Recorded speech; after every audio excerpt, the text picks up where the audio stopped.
G'day and welcome to the Matt Fradd Show. Really excited about today's episode. I will be interviewing author, speaker, expositor of John Paul II's Theology of the Body, Christopher West. This was a fascinating discussion, which we've just had.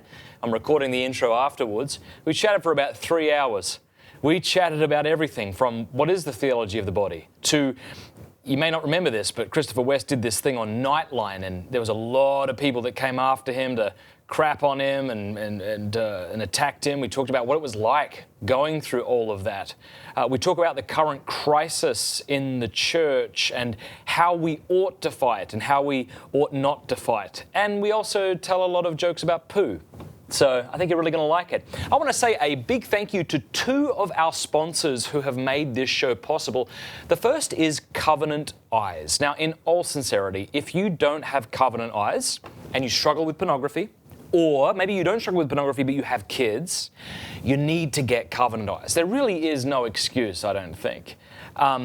It's a great filter, the best kind of filter out there. It's also accountability software, so it'll block the bad stuff in a much better way than a free filter or a cheap filter will. By the way, it's pretty cheap already. It's like $8 to $11 a month. But it also will give you a report once a week, once a day, you decide, of your child's online activity. It'll flag the sorts of things they've typed into Google, and it'll tell you the websites that they went to, when they went to them, how long they were on them for. So if you're a parent, you can see where they went and have a conversation with your kid. It's not about shaming your kid, it's not about making your kid feel bad, but it's about being there if they should need you. What happens online is not less real than what happens offline. And just like we parents expect a report of what our children do offline, we ought to expect a report of what they do online. So be sure to go and check out Covenant Eyes today. CovenantEyes.com. That's CovenantEyes.com. Seriously, at the Fradd household, we have it on all of our devices. You should too. Check it out. CovenantEyes.com. Secondly, I want to say a big thanks to our second sponsor, that is Exodus 90. You can check them out at Exodus90.com. What is Exodus 90? It's like a spiritual boot camp for men, where for 90 days you give up what you'd rather not give up and take on what you'd rather not take on. So you have to have a cold shower. I'm doing that right now, every day for 90 days. That's terrible. But I tell you what, I'm offering it up for the church right now. I'm trying to grow in holiness. You fast from snacking throughout the day. You don't have desserts. You don't have sweetened drinks. It's difficult. But I think you would agree with me that we are at a point in the church where we men need to get serious about holiness. So if you want to become serious about holiness, you just got to check it out. I want to show you this. If you go to... let's see here, Exodus 90, Exodus90.com/MattFradd. Check it out. There's going to be a group of us beginning Exodus 90. I'm in the middle of it right now, but a lot of men are going to be doing this at the beginning of January. So go to Exodus90.com/MattFradd, and when you're there, put in your name, put in your email. You'll get some exclusive motivating videos from me that'll help you do it. It's a really great course. It's not something that you sort of do on your own in isolation. You're doing it with a group of men. It is such a powerful thing, and I can say that because I'm doing it right now. It's fantastic. Check them out, Exodus90.com. And again, go to Exodus90, that's Exodus90.com/MattFradd. Join the waiting list, and as I say, you'll get exclusive videos from me that you're not going to see anywhere else. All right, here's the show. Christopher West, how's it going? Matt Fradd, I'm doing well. How are you doing? I am on the Matt Fradd Show. You know what I like about this? Yeah. I like how you're kind of capitalizing on your hair. Yeah. It's like a trademark. And so our wives are here in the studio today, and she was touching it up. I did notice that. I observed, because I've seen some of your... You've got a good head of hair. Yours doesn't seem to be receding. Well, you know what? I actually wish it was. Why? I think it has a distinguished look when your hair is receding. You think I have a distinguished look? I do. Thank you. Yeah. Anyway, I think you're going for the Conan O'Brien thing here. Yeah. If I was told that Christopher West would one day be on the Matt Fradd Show, I'd be like, wow, I'm moving up in the world. Well, what if you were told that one day you would have a Matt Fradd Show? I mean, I always had a Matt Fradd Show, but I just did it in my bedroom, and my wife would watch, and it was... But this is legit. We have... Yeah, it's a real thing. Yeah. So how you been? Life is full, all the joys and trials of being a husband and a father and traveling the world, spreading glorious good news. Have you been traveling lately, like the world? Yes, the world. Spent a week in Italy just last month, leading a pilgrimage. How did that go? You were with Father Ryan Mann, right? Father Ryan Mann and him. Father Patrick Schultz. It was an amazing trip. One of my, speaking of pinching things, like it pinched me. I can't believe it's happening. Yeah. I gave a lecture on the theology of the body in Sistine Chapel. No. Sistine Chapel. Yeah. What John Paul II called the shrine to the theology of the human body. Wow. And it was very interesting. How did you do that? Because there's always these tourists. Yeah, so we had some in with our pilgrimage touring company, and we worked for a year in advance to secure 2 hours in the Sistine Chapel. Just our group. We had 95 pilgrims, and it was just us. And we thought we were going to have 2 hours in the Sistine Chapel, and we thought I was going to have a time to give like an hour presentation. But we get there and we realize, no, it's not 2 hours in the Sistine Chapel. It's 2 hours in the Vatican Museum that concludes in the Sistine Chapel. And we were going to have about 10 or 15 minutes in the Sistine Chapel. And there are like 95 people who signed up for this pilgrimage, largely because we were telling them, you're going to get 2 hours in the Sistine Chapel. And I was like, no, this is not going to work. We need. And who are you talking to? These are the pilgrimage people? We had this awesome tour guide named Fulvio. Fulvio, good. Fulvio was our tour guide for the whole pilgrimage, and he's Italian, and he was interacting with the Vatican officials who were like, no, you don't have 2 hours in the Sistine Chapel, and no, who's this Christopher West guy? He cannot give a presentation in the Sistine Chapel. Right. And Fulvio's like, no, you don't know who this Christopher West guy is, and he is going to give a talk, and here's what's going to happen. And finally they agreed to Was it the good, like, Italian confrontation? Yeah, absolutely. And it was all, love Italian. And I'm just watching them in their Italian going back and forth. I have no idea what's going on. I'm telling my 95 pilgrims, pray, because we're not even sure this is going to happen. And long story short, I remember he go, uno monito or something, like I could talk for 1 minute. And Fulvio was like, no. And they got the curator of the Vatican Museum on there and explained who I was and what these pilgrims were here for. And I was going to give a talk on John Paul II's teaching in the Sistine Chapel, And they finally agreed I could give a half-hour talk just outside the Sistine Chapel, which is glorious. These hallways, they just call them hallways. I was there last year with my wife. So these hallways are just stunningly gorgeous. Yeah. I gave a half-hour kind of intro talk right outside the Sistine Chapel. Then we went in the Sistine Chapel, and I gave a half-hour presentation there on the frescoes. And there I was in the very spot where St. John Paul II was elected, number one. But also in 1994, he gave this homily there talking about the restored frescoes and called it the shrine to the theology of the human body, and said that it's crazy that he was talking. Yeah, I don't know much about the theology of the body, but it's crazy that he was talking about that. You know more than you're letting on. But it's crazy that he was talking about that before he was Pope. I didn't know that was a term he was using.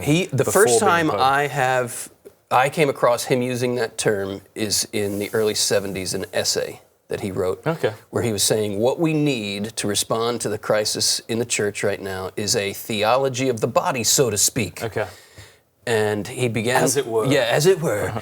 And he began writing it December 8th, 1974. Yeah. I know that because I have in my office a framed picture of the first page of the handwritten manuscript of the catechesis.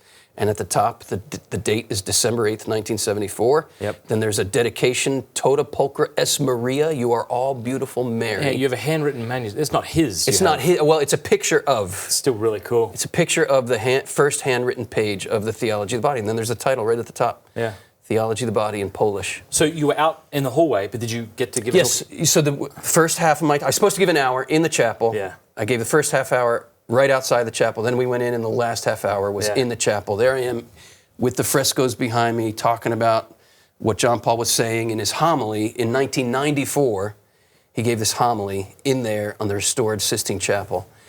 And he says, what are we... I don't know what they're doing. Keep going. They're just talking.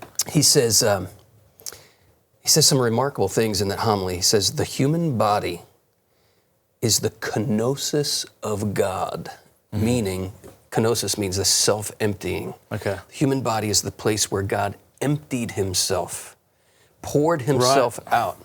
Right. Right. And kenosis, this idea of kenosis is not just it's not just this total pouring out, but it's also this total receptivity. So in Jesus' body, we see the total pouring out, and in Mary's body, we see the total receiving of that divine outpouring. So the talk went well? Yeah. So how did you do it? You were giving a talk. All right, guys, let's duck in here.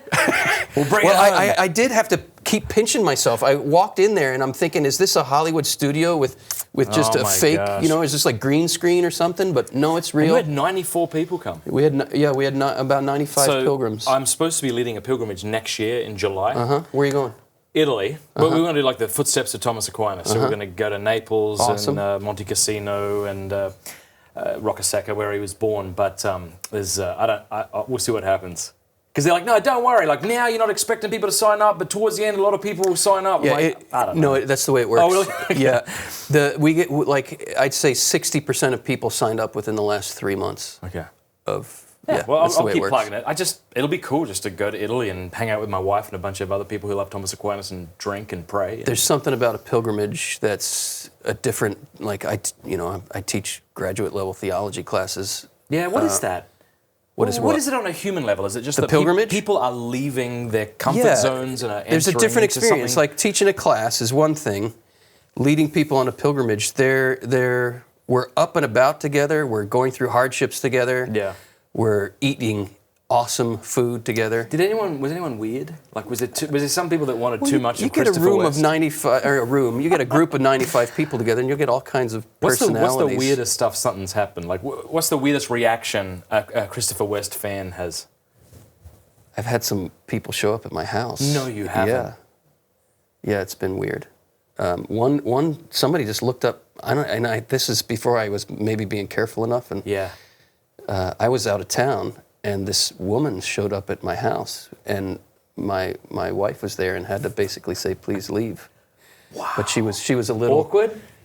Very. Yeah, it was awkward. It was awkward. Do you have a shotgun? I had. Yeah, it got. That was probably the weirdest. Somebody showing up at the house unannounced. That happened twice. The other guy, it kind of ended up being not as weird because he was a friend of a friend. Okay. But it was still a little weird. It's a little weird. Yeah. When did you become like? When did you realize that you were becoming popular? Do you know? Yeah. Because, like you said, you weren't as careful about your address. I mean, even myself, in the beginning, I would tell stories about my children, and then I'm like, well, maybe I shouldn't say their name, and maybe that story's a little too personal, and then I got more and more careful. Yeah, I remember it was actually in Rome in the Jubilee year 2000. I had just published my first book, and that's when things started to really... Good news? Good news about sex and marriage. That book was so fantastic. Oh, I think thanks. I remember a few friends of mine saying, like, if a Catholic doesn't know what this book is, they're not really Catholic. It's like everybody. There's a narrow view of things, but everyone was... we just loved that book. And you know what was funny is, first thing I did was turn to masturbation. The question you had on masturbation.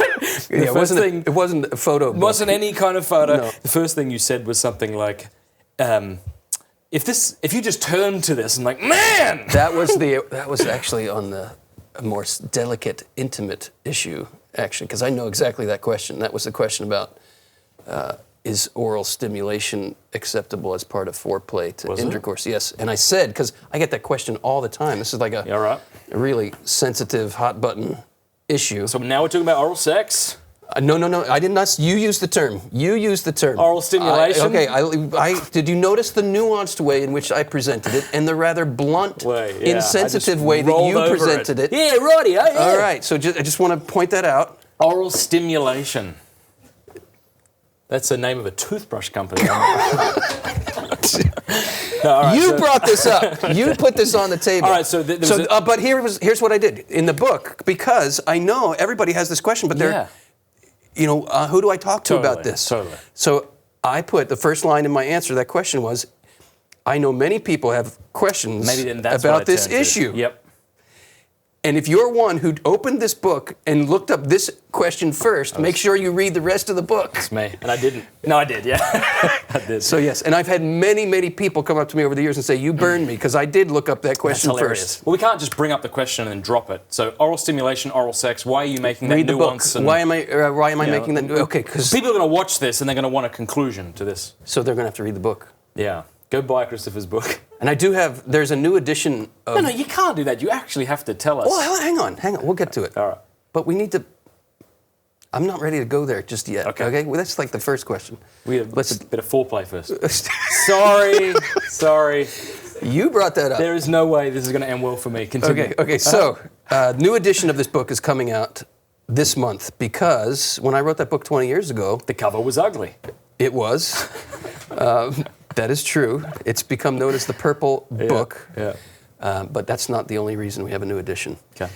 20 years ago, nobody was talking about, hardly, it was barely on the cultural radar, the gender identity questions, transgender stuff. Yeah. So this new edition has a new chapter devoted to that. But to bring this back to a dangling question earlier, I keep track of things, right? Yeah.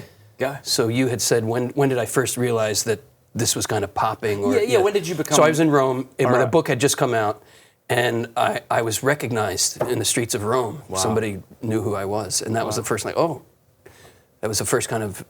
Yeah. So that I realized this is getting out there. That was exciting to me. Was it exciting and scary? It was exciting in as much as I knew... When I first read John Paul's catechesis in the early 90s on the Theology of the Body, I really believed I was holding in my hands the answer to the crisis of our times. Like, I really believed I discovered something as big as the cure for cancer. It's pretty crazy that you could have understood it. How old were you? I was 24. And did you have any background in philosophy? I had been a serious student of the scriptures for about 4 years at that point. It's still a difficult... Yes, it was a difficult text, and I had this is before Google, so I had a theological dictionary here, philosophical dictionary here. Yeah. And I'm just looking up any word I didn't understand. Yeah. I remember saying to a priest friend of mine, I said, "What is concupiscence?" Yeah. And he said, "What?"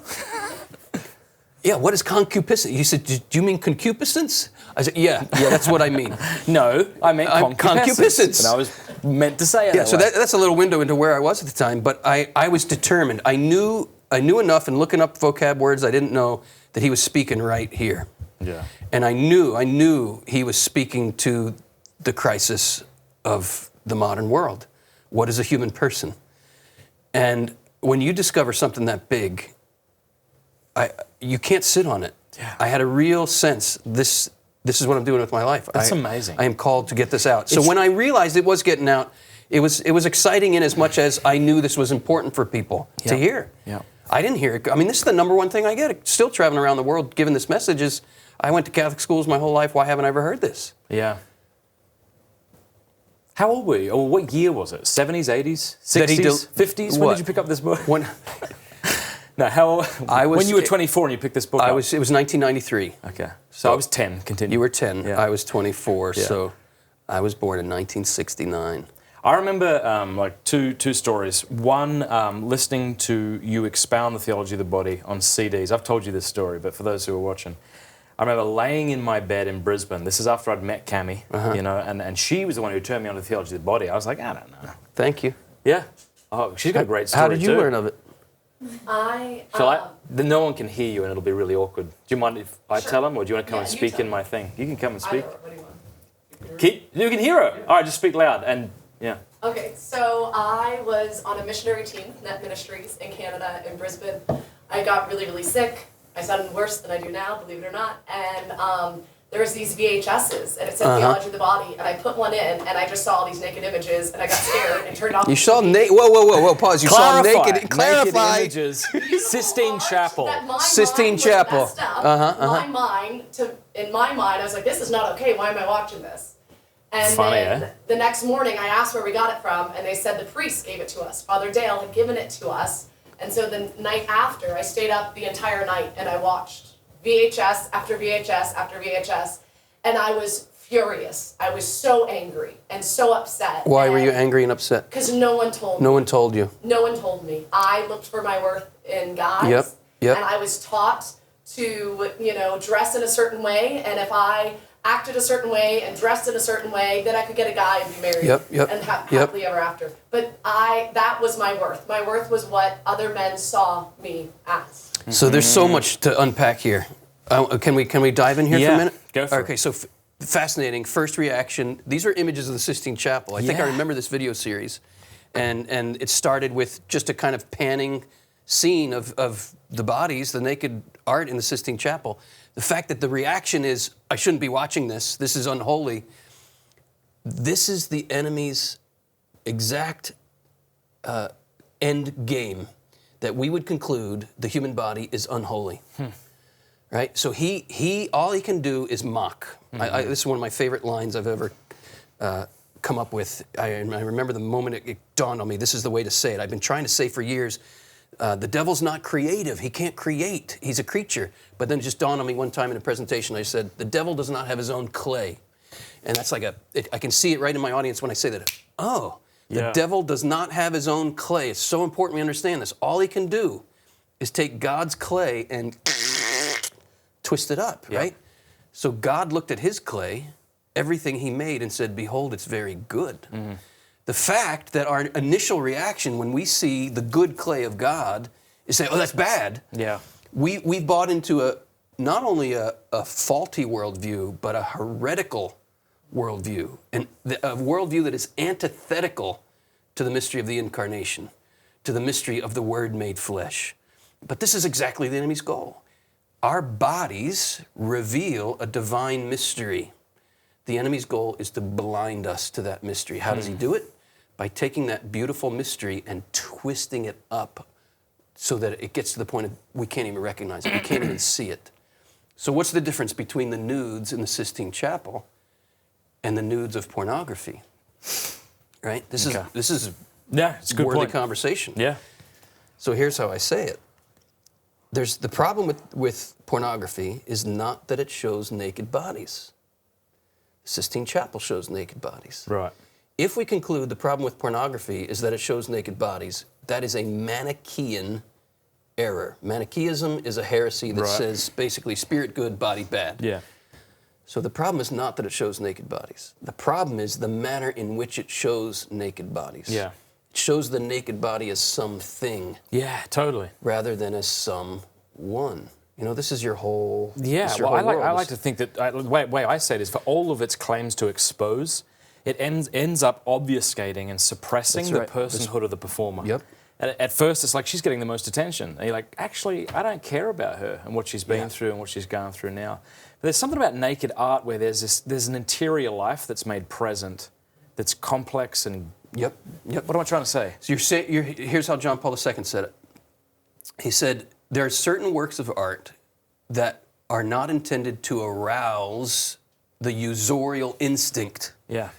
Right? They're intended to reveal the dignity of the human person. Yeah. One reveals, one conceals. That's right. Yeah. So, okay, here's a question I'm not sure if you've been asked, and I don't know how to answer. So if we can depict the body well through art, and that's one of the things I love doing. Like, we've got a breastfeeding Madonna in our house. I love taking our kids to the museum and having them look at the beauty of the naked body in sculpture and art. What about photography? Can you depict the human body naked well and properly through photography? John Paul talks about this. That's an interesting question, it is. right? In the Theology of the Body. My suspicion is no, and I don't know why. I don't know why. He doesn't say no. He just says there's an added layer of responsibility and an added layer of concern because, and here's why. He says a sculpture or a painting. Yeah. He says there is an interpretation from the artist that enters into a sculpture. Yeah. There's an interpretation via the heart of the artist. The veil between. Exactly. That creates a kind of veil between the person, right? Michelangelo used naked models to paint the Sistine Chapel. I thought they were dudes with breasts. That's what they look like. I'm serious. No, I'm dead serious. We can get to that later as to why he depicted that. And I do want to talk about Greek art and what John Paul II says about it. We got all day, baby. Okay, good. So you lost. I lost dudes my with train of breasts, thought. veil, painting. Yes. So the artist there's an artistic interpretation in a painting or a sculpture that creates a kind of veil. Yeah. Whereas with a photograph, John Paul II Right. says you have a direct reproduction of the living person. Direct A reproduction. direct reproduction Right. of the living person. Yeah.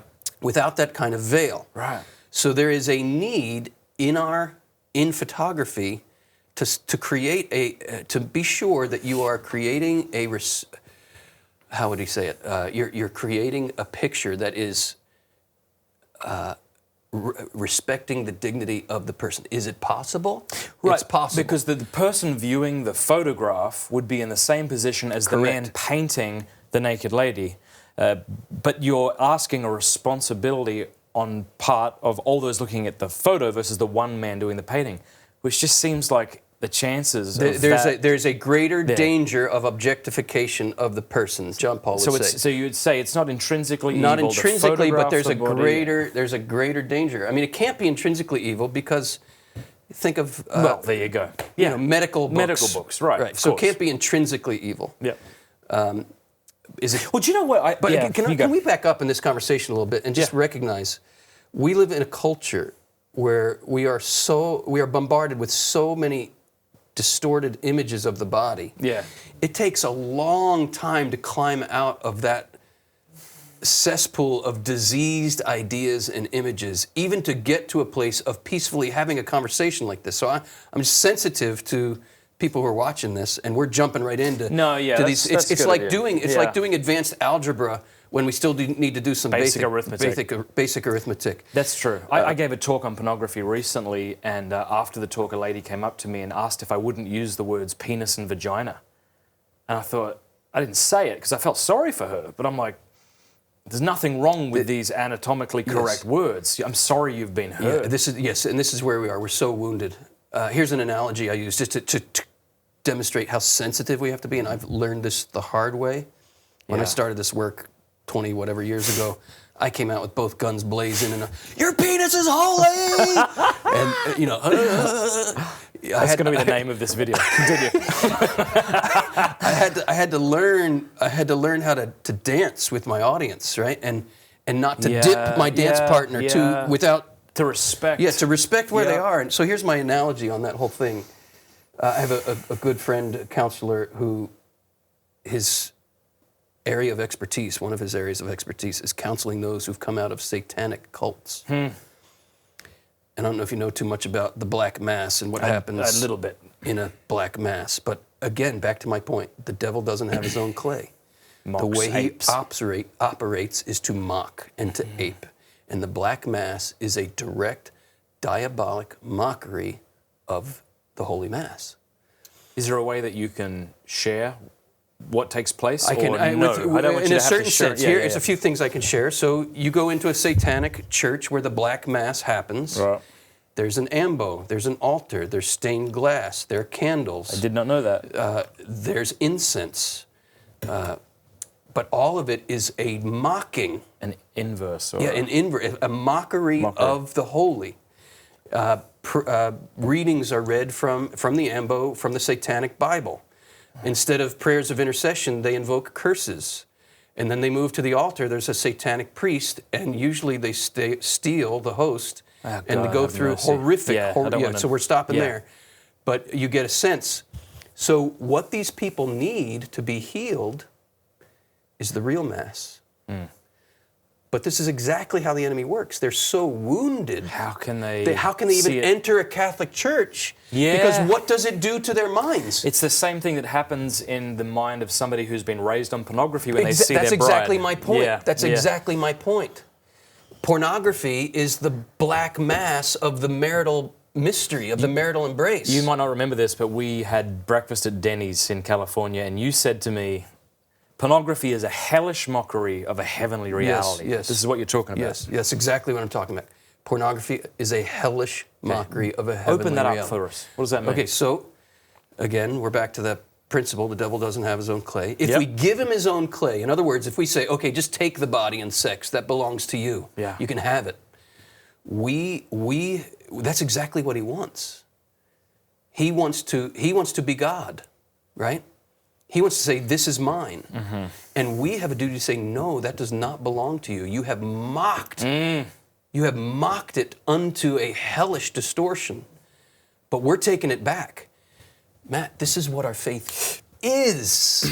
It's the taking back of the body by the Son of God. Amen, yeah. That's what it is. But you think the temptation, the Manichaean temptation is like, yeah, it is yours. It is yours. Just You're take right. it. We have this. We're going to live a spiritual life over here. We're going to live yeah. a spiritual life, divorced from all that, because it's too painful to look at that. You could just take it, and I'll go over here and live a spiritual life. And what happens when people do that? Like, we rupture ourselves. You encounter people all the time, I'm sure, who you think have done that. Yes. I'll tell you, here's a story. 2 months ago, I was giving a talk. Beautiful older gentleman came up to me after the talk. He's, 70s. And he said, Christopher, I hate that God made us this way. I hate sexuality. It's caused me nothing but pain. Yeah. It's caused me nothing but pain my whole life. And he went through a long list of... Yeah, put that back up. Hello.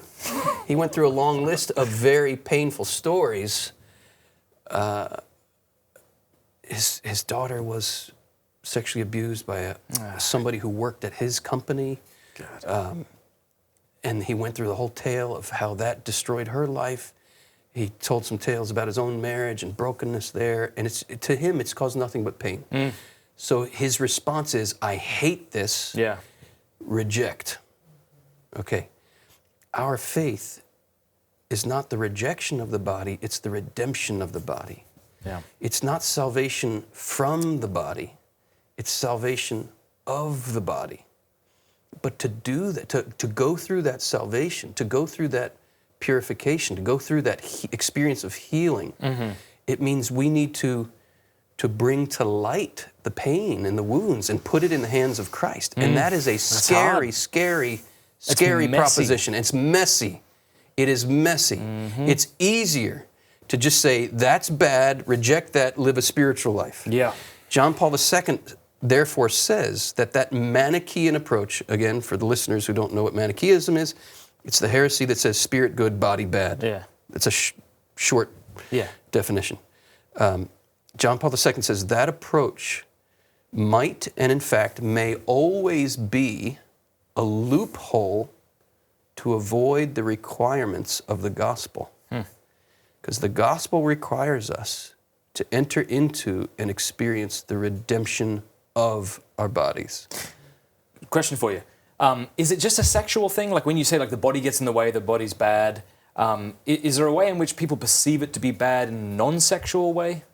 Because sometimes it maybe sounds like we just have to... You cannot simply equate the body and sexuality, John Paul says, but nor can you understand the body abstracted from sexuality. I mean, I'm thinking even things like exhaustion and headaches and... Cancer. I mean, think of how many things happen in our body that make us want to hate our bodies. It's very understandable that we have this temptation to dislike our bodies. And then we envision the afterlife, as Plato did, an escape from the prison of the body. And so it says right in the Old Testament that the mortal body is a burden to the soul. Guess what? It is. The mortal body, this body that ends in death, that is going to return to dust, it is a burden to the soul. But here's the good news of the gospel. St. Paul says the mortal must be clothed in immortality. That's our journey. The mortal must be clothed in immortality. So this bodiliness of ours, this bodiliness of our humanity, which we are not meant to escape from, but we are meant to embrace. Christ shows us, and this back to the homily from the Sistine Chapel that John Paul II gave in 1994, and I had the privilege to talk on in the Sistine Chapel. Super cool. It was super cool. He says, to get to the glorification of the body, we must endure first the humiliation of the body. Really? Now, it's fascinating. What he's saying is, in order to rise, you have to fall. Yeah, this is to die. This is what's his name? What's his name? What's Saint John Paul II. What's that Polish saint who was Pope for 26 years? He used to ski and stuff. Yeah, that guy. So, but I want to spend some time on this. This is really, really juicy, and it'll put your life in its right context if you really enter into this. And it's been a challenge to me because I'm getting old. I'm getting age spots. I'm getting gray hair. I'm getting wrinkly. I'm getting jowly stuff down here. And think of all that we go through to avoid Yes, this. and why? Why do we? So that we can look young and good. And why do we want to look young? So that we can be desirable. And maybe. why do? Yes, but and why do we want to be desirable? why do we want to? Yeah, because we want to be wanted. And why is death? Underlying all of that, I want to be young. I want to be desirable. I don't want to have jowls. I don't want to have age spots. I don't want to have wrinkles. I don't want to lose my hair. I don't want to go gray. Yeah. We're afraid of death. How do you stop being afraid of death and okay with getting like age spots and fat and grey hair? This is the question because right it's like, here. it's really good that people want to be healthy and look good. Isn't that to a point? Isn't that a good thing or no? It can be. It can become a cult. Well, that's what I was going to say. A cult of the body that does not love what life really is. Because, there are some people who make fun of CrossFitters and other people who work out. And sometimes I think it's because these people lack the discipline that these others have.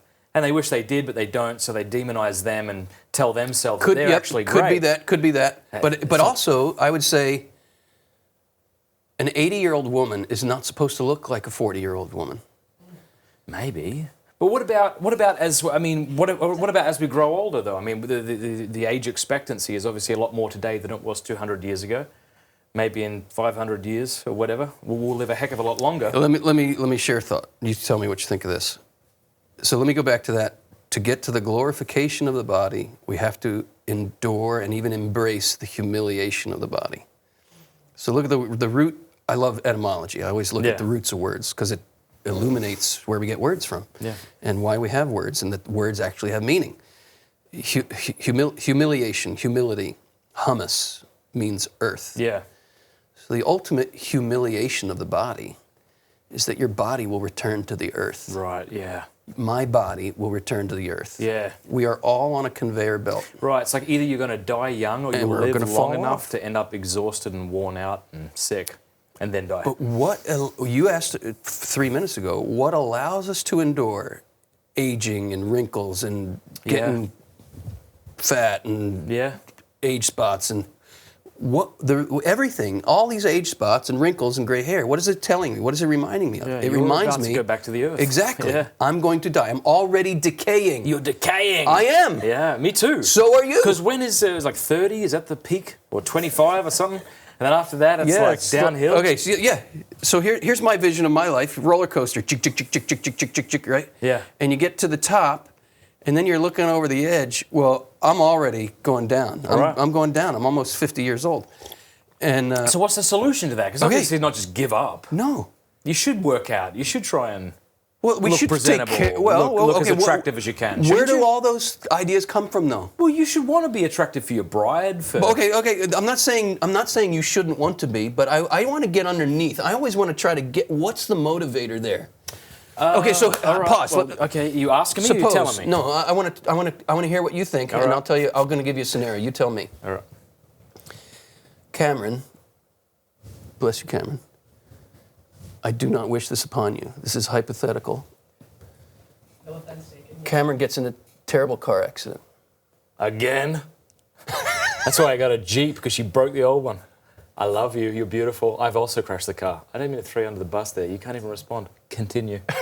She gets into a horrible car wreck. Horrible car wreck. Yeah. Or she gets brain cancer. Yeah. And not only does she no longer look attractive, but her... Yeah. And she gets a chunk of her brain cut out. Right. And then her hormones are thrown off and she's growing facial hair. And she's dying, and you have to... the guy was on a pilgrimage in Rome. Beautiful, beautiful, beautiful soul, this man. And he doesn't mind me telling the story because I asked him. He had a beautiful wife. He showed me the picture of his beautiful wife. And he watched her die in front of his eyes over 2 years. Really? With brain cancer, and they cut out half of her brain. And her body just became this terrible knot of convulsing muscles. And so let me ask you this. Are you going to love Cameron then? Even though she's not only not attractive. That's right. Well, I might not be attracted to her. Yeah. I just want to be... Right? In what sense? Well, I'm trying to be as honest this is what as I want to get. This is what I want to get at. In what sense would you not? I mean, there is something unattractive about dying. Let's be honest. I'm trying to be real, and I'm also trying, and I understand what I said was a little hyperbolic, but yeah, like physically, my wife would not be attractive in the sense that I wouldn't want to. Well, she wouldn't be attractive. There would be an ugliness to her. There would be Did some. you find me ugly in the ICU? No. When I was using a walker. Look, I think bodily ailments are an evil because they're a Yes, lack of a yes. good that ought to be there. Okay. And an evil is a lack, and in that sense, amen, it's amen, ugly. amen, amen. All right. Amen, That's amen. what I'm saying. Okay, so Now, I'm but by- tracking you with you there, right, but by God's grace, of course, I would love her. And what enables us to have hope in the most horrific decay of the body, that this is not the final word of the body, that there's something more to the body? What allows us to endure those horrors? What allowed Christ to endure the horror of his scourging? He knew the whole story. Boom. Yeah. And what is the whole story? The whole story is that we'll be glorified. Amen. Yeah. And for the joy set before And that this, him. this earthly life is like a drop of water in the ocean. Boom. Right, yeah. For the joy set before him, He endured. Christ endured the cross. Yeah, yeah, yeah. So back to Plato, who believes that the afterlife of bliss is the Disincarnate. escape Yeah. of the soul from the prison of the body. Mm-hmm. I ask priests, when I do priest convocations, I love to ask priests this question. I say, give me a percentage of the people I've heard in you the, say in this, the yeah. pews, your pew. Now, these are people who come to Mass on Sunday. Yeah. Give me your best guess. How many people sitting in the pew on a Sunday believe the Platonic view of heaven? Yeah. That the body is a shell, a prison even, Yep. from which we wish to escape. I get a range of about 70 to 95%. To be fair, there's a sense in which that's true. I mean, we know that once we die, our body and soul will separate, But and it's that's not called until the second death. judgment That's that we'll called get our death. body back. Death is not Right. a good thing. But we will exist in a disincarnate Okay, state. pause right there. Right? Am I wrong? I'm going to your man, Aquinas. Let's have a right, and pint we're with not Aquinas. persons. Right, yeah. Well, we're not human persons. Yeah. We are in an unnatural state. Right. But my point is, like, But there's still let's a truth clarify. there. Let's clarify what we mean. Clarify what we're saying. Aquinas says we are the souls in heaven Yeah. are in an unnatural state until the resurrection of their Indeed. bodies. Agreed, yep. So he says, and he also says, it's very important. He says, the soul is not me. Right. The soul is not me. We have an idea that the soul is me. That's right. And the body's kind of this tack on or Totally. shell. Totally. It's not No, a and faith. this is what leads to all the chaos that we believe now about transgenderism. Yes, like, exactly. I'm not my body. Exactly. Right, totally. Exactly. Yeah. So I want to try to tie some things together here with the threads that we're having, trying to keep track of our threads. So we're talking about, to get to the glorification of the body, you have to endure the humiliation of the body. We're talking about, is Cameron still beautiful when she's dying of cancer? Mm-hmm. You're not dying of cancer, but That hypothetically. would have been so awkward. Yeah. Continue. And we're talking about Plato and his view of the afterlife. Yep. And a properly Catholic view of the afterlife. And all this came out of talks about pornography in the Sistine Chapel. It came out of oral simulation, which we still haven't wrapped up, but Yeah, we'll do we'll that get later. back. Yeah, continue. It's all connected. Yeah. It's all connected. And if we don't have a proper theology of the body, Yeah. we can't talk about any of this intelligently. Yeah. And we're going to flip-flop All right. from the Manichaean angelistic approach Yeah, and then we'll leave to our it. humanity, and then we're going to flip-flop over here, and it's Totally. going to be all physical. Because here's the thing, if I'm not my body, then either it doesn't matter what I do with it, and because I'll remain pure. Correct. Yeah, or what's the other alternative? Well, if you're not your body, you're gonna treat your body as if it means nothing. Yeah. But then the net result of that, here's a painful example of it, kind of a real experiential proof that what we do to our body affects us at the deepest emotional, psychological, and spiritual level. Someone who has been sexually abused feels it at the deepest emotional, totally. psychological, spiritual Exactly right. level. Yeah. Precisely because of the unity of body and soul. And oftentimes, and this is understandable, because of the pain, we think the solution is separate from the body. Christ's solution, the Christian solution, is pass through the pain, Yeah. pass the embrace. Sorry, okay. Yeah, could take flesh. Yep. Take the flesh, to endure in his flesh all our pain, and come out the other side with a glorified humanity, body and soul. Good. So let's go back to my 70-year-old man who came to me at the talk 2 months ago. Yeah. All he's seen throughout his life is pain because of our sexuality. God bless him. Yes, for saying God that bless to you him. and God being that bless real him. with you. Yes. Because it sounds like he was asking for help. He's asking for way. redemption. What did you say to him? I don't remember exactly what I said to him, but the invitation was, Christ has borne the pain that your daughter has felt. He's borne your pain, and he doesn't promise us in this life that he'll take away our pain, but that he'll be with us in it. And if we pass through it with him, which we can do with him, it leads to glory. This is why I want to be Catholic, because I believe that the Catholic Church is the place, for lack of another word, in which all humanity's pain gets absorbed and with Christ passes to glory. And we can even see this. The abuses, the sexual abuses within the church, they are horrors, they are horrors, they are horrors. Judgment is real. Justice is real. At the same time, I think there's another interpretation of what's going on with these horrors in the body of Christ. It seems to me, what is the church? It's the body of Christ. The church is experiencing in her body the horrors that Christ experienced in his body. The bride is absorbing the sexual hell of the world. For what purpose? For what purpose? To redeem the whole world. To redeem those horrors of the whole world. This is how it works. This is how it works. The Catechism says, before the church can pass into glory, she must endure what Christ endured. Right. Before the church can pass into glory, the church must endure what Christ endured. What did Christ endure? He endured the utter, in most horrific terms, humiliation of the body. And he embraced it heedless of its shame, Scripture says, for the joy set before him. Right. Everybody knows the temptation because we want to be relieved of the pain. We want to get out of the pain. We're in so much pain. We're in so much pain. Cameron, if I can say again, when you saw those videos and you saw those images of the Sistine Chapel, pain, right?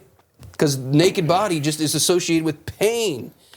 That's I'm back to what I was saying earlier. We've gone on a big old loop to get back to this point. Satan hates our bodies, and he wants us to hate him as much as he hates them. He fell out of envy. What is envy? Envy is not just jealousy. Jealousy says, oh, I wish I had what you have. Yeah. But envy goes another step and says, and I don't want you to have it. Right. So what do we have that Lucifer doesn't have? What do the angels, what do they not have? Well, a body. Body. Yeah.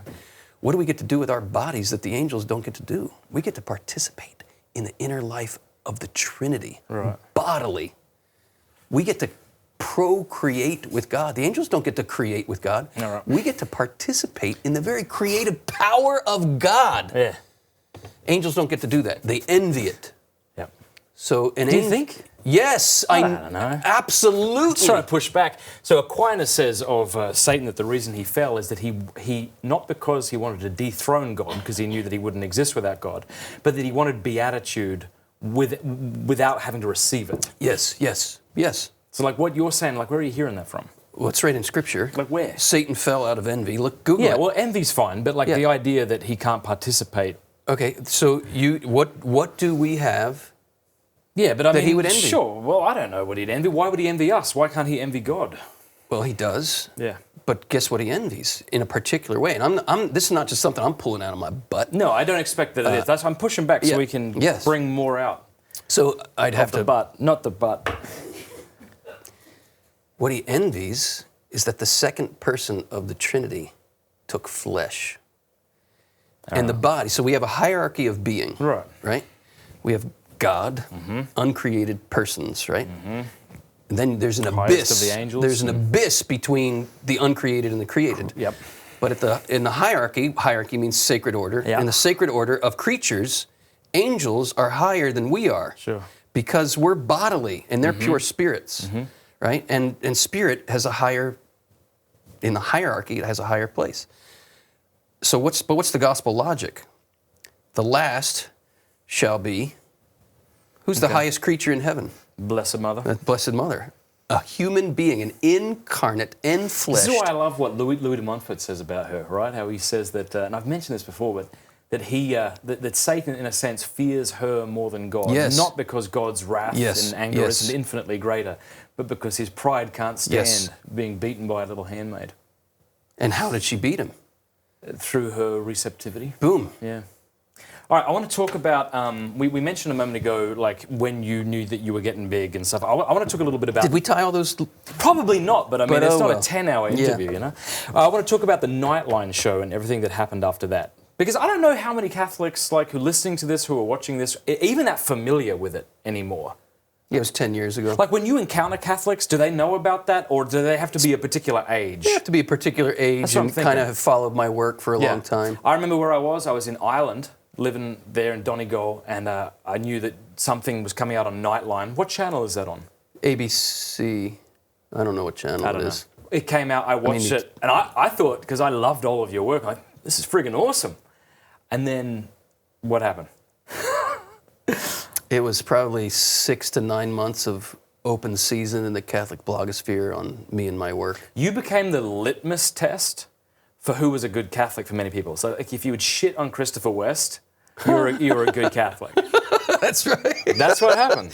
Well, thanks be to God, I also had many people come to my defense. Well, first of all, let's talk about the critique. So what happened, for those who haven't even seen it? So I was on Nightline May of 2009, and it's a secular news show. Yeah. And I'm always talking to the person in front of me. Yeah.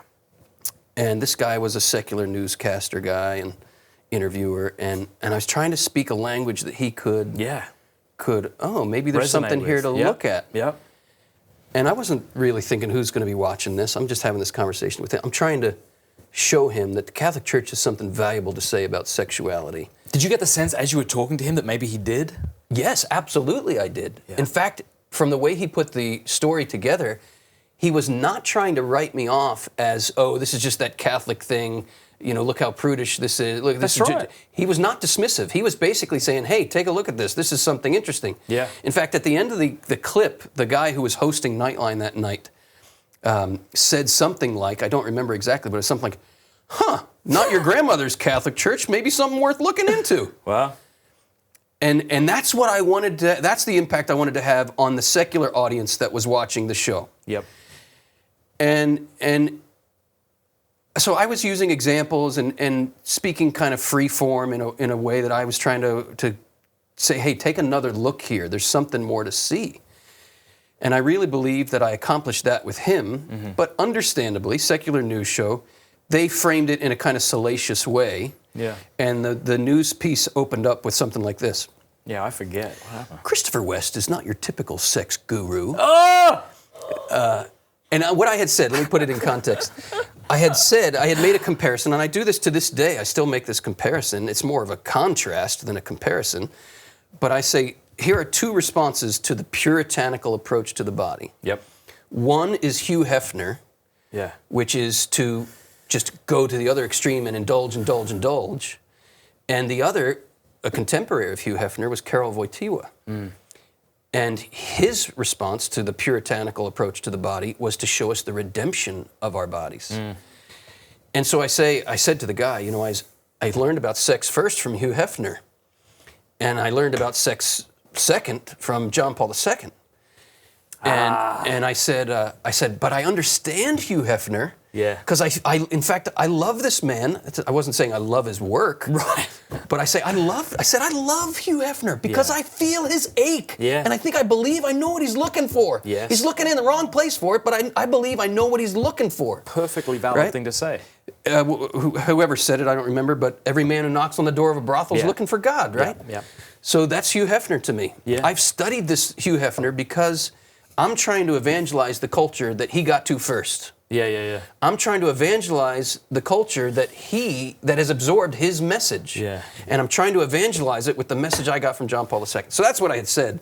But here's how the piece opens up. Christopher West is not your typical sex guru. His two heroes, his two muses, and then up came the pictures on the screen next to each other. Right. His two heroes are John Paul II and Hugh Hefner. So when you watched this for the first time, were you like, this is fine, this is when okay? I watched or were you like, everything is about to burn? No, I didn't think everything is about to burn. What I thought was the first time, and you remember we watched it together, and I remember thinking, well, he got that wrong, he got that wrong. Right, because they could have painted you the other way, as you were saying. Right, and I was thinking purely... From their point of view, they were celebrating you. That's right. From their point of view, they were saying to their audience, hey, take a look at this theology of the body. This is something new and different. Yeah. Worth looking at. Yeah. And from that perspective, when I watched it, I thought, not bad. I mean, obviously, it's not the way I would have wanted it if I had edited it myself. Yep. But not bad. The next day. So was that the worst thing that happened? Was the Hugh Hefner thing? That was probably the worst thing. That was probably the worst moment. So the next day, after it came out, after it aired. And the centerfold. Oh, yeah. So I had said, Song of Songs. I had said the song, and this was I didn't even know the cameras were rolling. Yeah. And we had a whole long conversation about the difference between pornography and the beauty of the naked body in art, like the Sistine Chapel, like we were talking about. Yep. We had that whole context.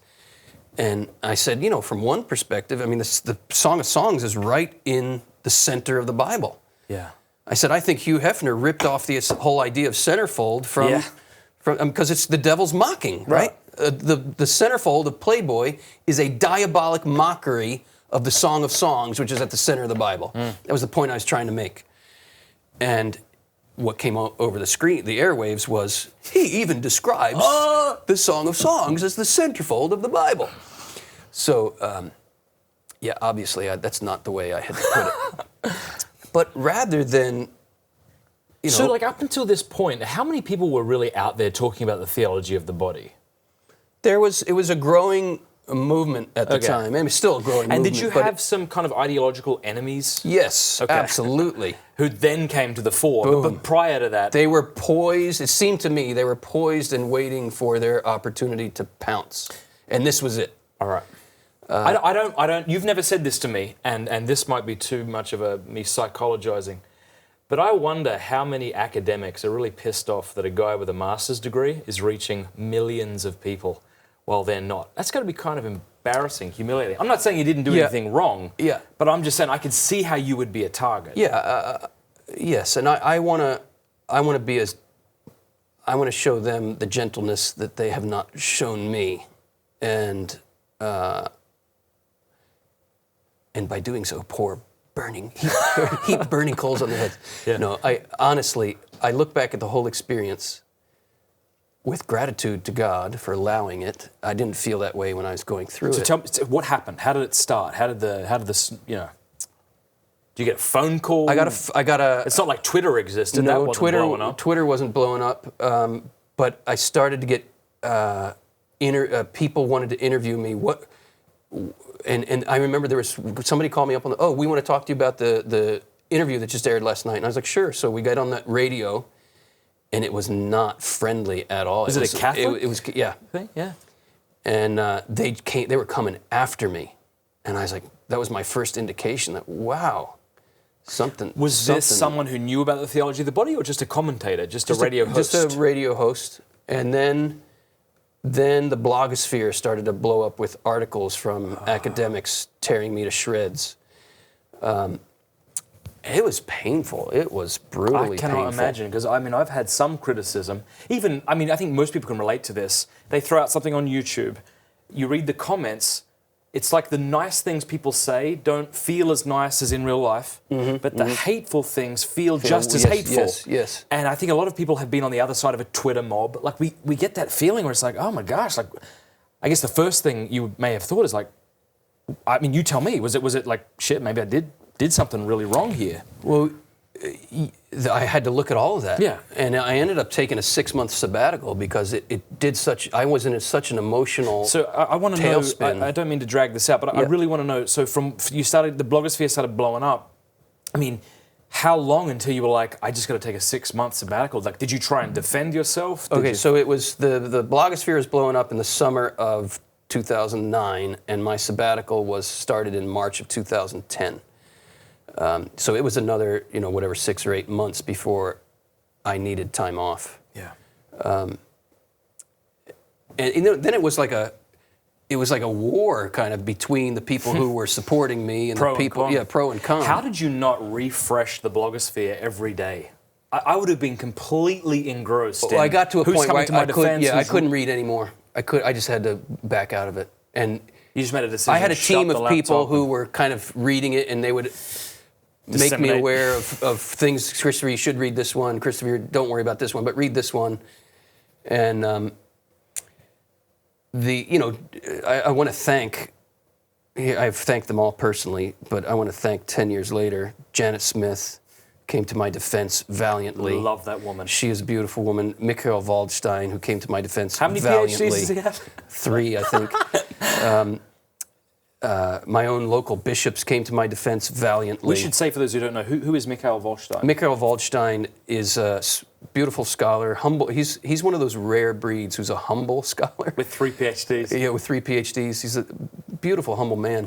He came to me, I'm this popularizer of the theology of the body, and he was translating. There you go. That's what I want people to know.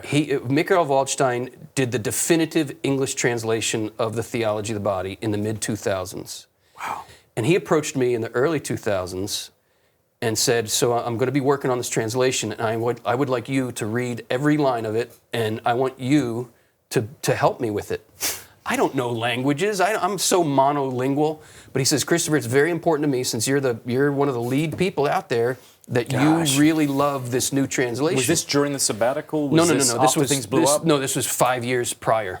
Oh, wow. This was 2003, 2004, when he was first starting his work on the translation. And we had a 2-year, 2 year exchange of emails back and forth where I was reading line by line what he was translating.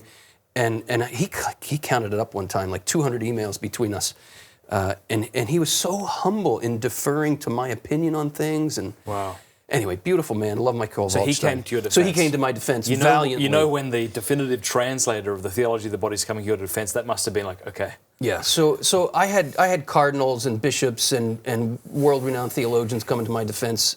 But I also had world-renowned theologians tearing me to shreds. Because clearly they weren't just analysing and criticising the Nightline interview. No. They were looking into your work. Yeah, they went back. This was just the spark, and then they that was looked the into spark. your work. And sure enough, this is where, no one's perfect. Right. The last perfect evangelist was Jesus Christ. Yeah. So, and they were, almost everything I've done for 25 years is recorded somewhere. Yeah. So good luck not saying something stupid or not as you would put it today. Have I said stupid things? Absolutely. Was I unnuanced when I started doing this work? Absolutely. I was very green. Yeah. When I started doing this work. And when I was, that dance analogy, I would step on people's toes because I was learning how to dance. Yeah. I've become a better dancer over the years. And you can tell that because even from the beginning of our interview, I was the one who rushed in and said something abrasive, and you were like, whoa, let's be gentle here. Yeah. That's what I've learned. Yeah. And it's correct to learn that, right? Yeah. I remember my dear wife, when we were engaged, and it's the season where all your friends are getting married, and so we were at lots of weddings over a 6 or 8 month period. And I remember dancing with Wendy, and I would just dip her abruptly, or I'm so sorry, my love. One time I flipped her over my shoulder, and she had no warning whatsoever that this flip was coming. And you learn over. Similar story. We would dance, and my wife and I were dancing out of Outback or something. This is about a month before our wedding, and I dipped her just as someone pushed open those big, thick wooden doors at those Outback Steakhouse, smacked her on the head, gave her a concussion. And we had to go to some. We went to some ambulance, right? That gave you oxygen, and I felt like a bad man. Yeah. So yeah. No, I like that analogy though. You So know? the analogy is fitting. What did you? So, but is there anything that you would look back in your work and go, that was wrong. I was incorrect. Or was it just I said it too quickly? I would say I was wrong to say it that way. Okay. It wasn't that my. But you wouldn't go back and say I was incorrect on this point. Just that I phrased it in a way that was too abrasive or something. Well, and that can be incorrect to phrase something wrongly. That can be misleading. That can if put it this way. But I presume people were saying you're misinterpreting. Yeah, absolutely. I had people who were accusing me of misrepresenting the work of John Paul II. Right. So that's what I'm asking. Were you looking back? You're like, yeah, I totally got that wrong, which would be totally understandable. Which would be totally understandable. There were things that I was not clearly nuanced on. Yeah. There were things that I needed to find a better way to communicate it. But I'll tell you, the bugaboo has always been the bugaboo. And one of my mentors, who was a personal friend of John Paul II's, the late and great Monsignor Lorenzo Albacete, I've heard great things about this man. Tell us. If you launch me into that direction, okay, well, no, let's go there later. That's a whole other interview. Yeah. But he said to me when I was just getting started in this work, this was 1997, he says, Christopher, if you are faithful to the spirit of John Paul II and what he gave us, he said, you will be brutally attacked. Really? And he said the attack will come from within the church, and the attack will come from the right, not from the left. So from the conservatives, not the quote-unquote liberals. Right. Yeah. I've heard you say that before in your talks. And it struck me, and I didn't believe him when he said it to me. Because, you were the champion of the church's teaching on contraception, for example. Correct. How could you possibly be hated by the... And here is the bugaboo as I've come to understand it. And this is a nuance. Maybe examples I used weren't appropriate, or maybe my sense of humor rubbed people the wrong way. I'm a very earthy guy. Yeah. Okay. And I needed to learn. Everybody who does any kind of work as an evangelist, you need to learn a lot, right? You can even look at reading the letters of St. Paul, the maturation that happens over time. I go back and listen to talks I gave 5 years ago, and I'm so embarrassed that someone's got it out there on YouTube. Like, I would not say that. Yeah, I wouldn't. Yeah, same thing. And I think everyone's kind of realizing that today, because we now live in the internet age where the internet's been around long enough that we were saying stuff that can be found 5 years ago. I can't listen to my early tape series, because I'll cringe. Because oh my gosh, I can't believe I said it that way. And nonetheless, despite all that, I know the Lord was doing beautiful things. I know the Lord reached people through my broken, wounded humanity. Absolutely. Who else does he have to work with than broken human beings? I want to get to your bugaboo, but just let me say something for 1 minute. My wife got angry when she heard your presentation of Theology of the Body, not because of what you said, but because she had never heard it before. I, on the other hand, was laying in my bed in Brisbane, Queensland, Australia, weeping with joy because I had never heard something so beautiful. And that's probably tapes that you... Yeah, that I would be embarrassed by now. So glory to God that amen. He works Glory through our be to manure God. for other people's growth. Our bullshit as manure for other people's growth. Amen. Yeah. Amen. All right, so the bugaboo. The bugaboo is, to what extent can we experience the redemption of our bodies here and now? Explain what bugaboo means. That's a very, I don't know what that Bugaboo really means... what do you mean by that? Like the sticking point of contention. Okay. Point of contention. All right. And I remember, I respect this theologian. I have learned from him. I've studied under him. He will go unnamed. All right. I really, really respect this man. He was a professor of mine, which might be saying too much because maybe people could figure out who it was, but I'll leave it at that. Sure. I really respect this man. But it seems to me from what he has written that he really does not understand what John Paul is teaching in this, in this facet. He said as much. I mean, he said plainly in one of his critiques of mine, he said that the idea that one can overcome concupiscence in this life is as wrong-headed as the idea that you could overcome death. Okay. Right away, that doesn't strike me This as is heretical. not the teaching of John Paul II. Okay, you're saying he says we can overcome the draw to... We will always, pause. Right. We will always, till the day we die, and this is the truth in what this academic theologian was saying, and I wholeheartedly agree with this truth. Not only do I agree, it's just reality. Yeah. To the day we die, I don't care if you're Mother Teresa, you're going to feel within your body the pool of concupiscence. Of course. But John Paul II says, and this is my favorite all-time... This will be on the tombstone. Or this will be what's read at your funeral. This is the thing. This is it. If you're going to get a tattoo, go. People will criticize John Paul II's teaching. Oh, that's a nice ideal, but nobody can really live that. Yeah. This doesn't correspond to the concrete possibilities of broken human beings, people will say. All right. This is John Paul II's response. What are the concrete possibilities of man? And of which man are we speaking? Of man who is bound by the concupiscence of the flesh, or of man who is redeemed by Christ?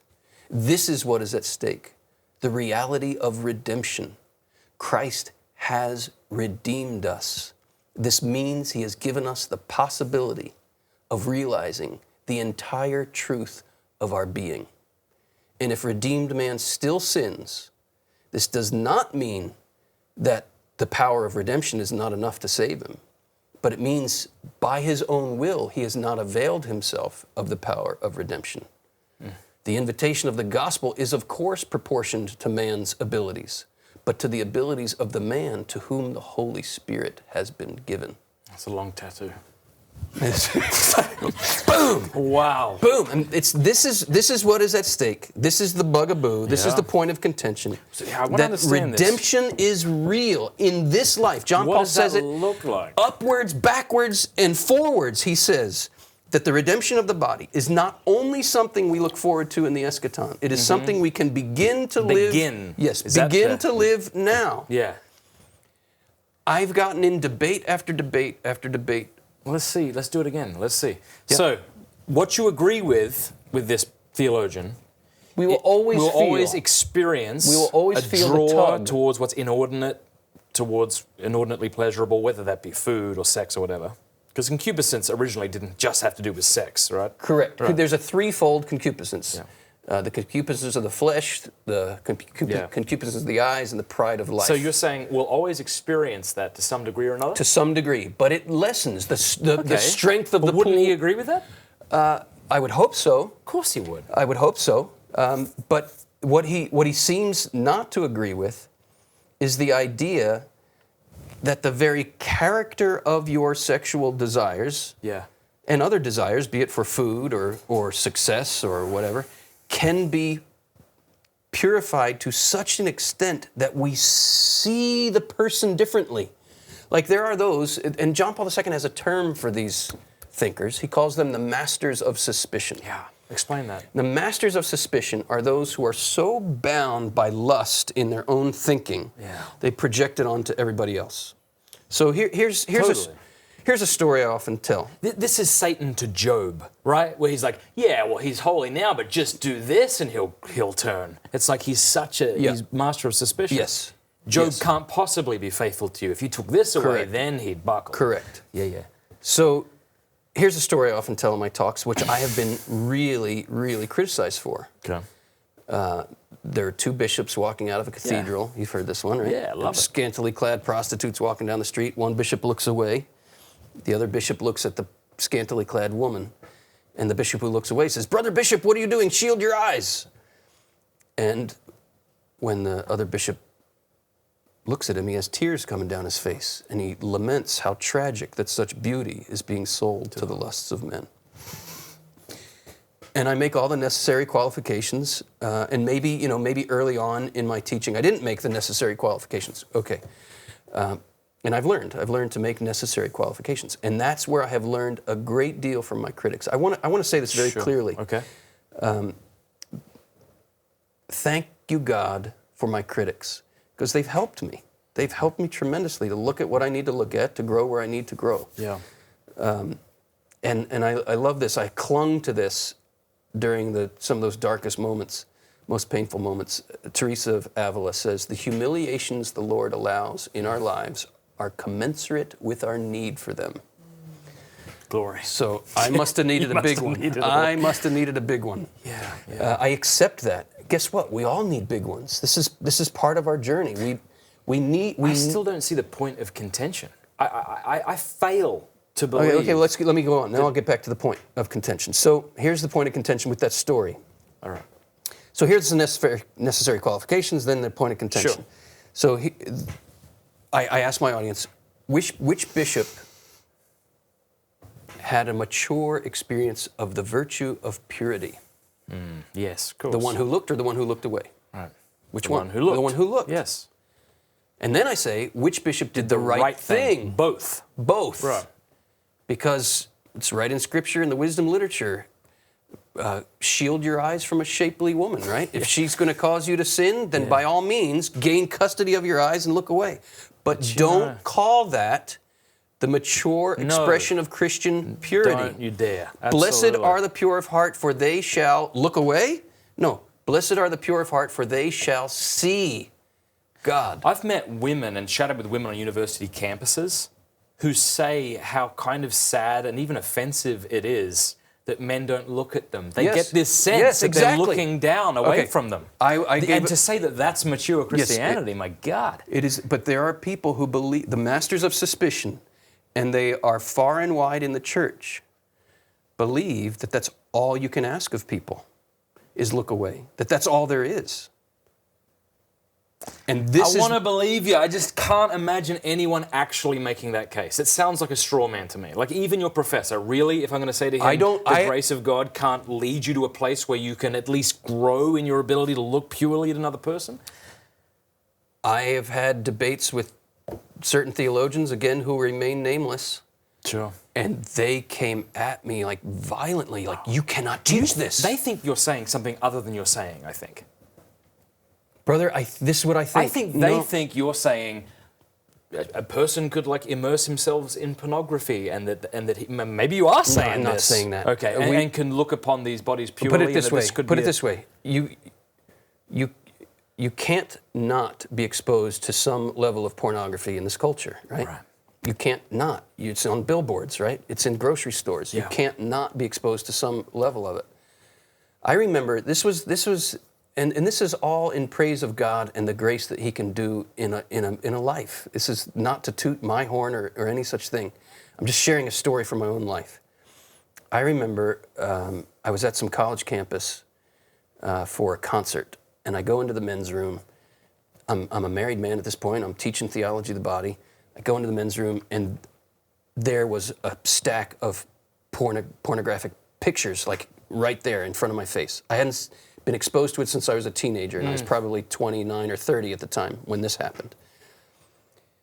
Had that happened 10 years earlier, I would have been like... Yeah, you would have fallen right into it. Yeah, fallen right into it. But the reaction of my heart was sadness. Sure. Was pain for these women who don't know who they are. Yes, amen. And I remember, I didn't want them to stay there. Yeah. I took them, I put them in my shoe, and I came, you remember this, Wendy? I came home to my wife. Shoe full of porn. and I explained to Wendy what happened, and they were all folded up, so it's not like we were looking at them, but we put these images on a table, and we just started praying for every person in there. Glory to God. And so you weren't looking at the images while you were praying? No. I just want to be clear. I know you're saying that. I just don't want people to... No, they're all folded up, and we started praying for each person in there, and then I burned them. Glory to God. And this is, again, it's not to toot my horn. This is to I've say had experiences like that, absolutely. This is to proclaim what grace can do, because I know where I came from, and I know where I've been, and I know where I still need to go, and I know the ways I've hurt my wife because of diseased ideas and thinking about what a woman's supposed to look like and everything else. Yes. It's a painful mess to be human. But grace is real. Amen. And it can break through and untwist what's been twisted in our hearts. That's exactly right. And there are some in the church who don't believe that. They doubt it, and they challenge me on it to the point that I have to conclude. I see what you mean now. I'm pleading with the world. I'm pleading with these theologians, do not empty the cross of its power. Right. Do not empty the cross of its power. Yeah. I remember having a long, like 8-hour-long conversation with a very well-known theologian who was 8 hours? 8 hours. We were on a Wow. We did an interview together that didn't go well because we were butting heads on this issue, and to his credit, he didn't want to just leave it there. He wanted to really try to understand what I was saying, and so we talked for like 6 to 8 hours. No, in person. Wow. And by the end of the conversation, we got a little more common ground, and but maybe not the whole way. Yeah.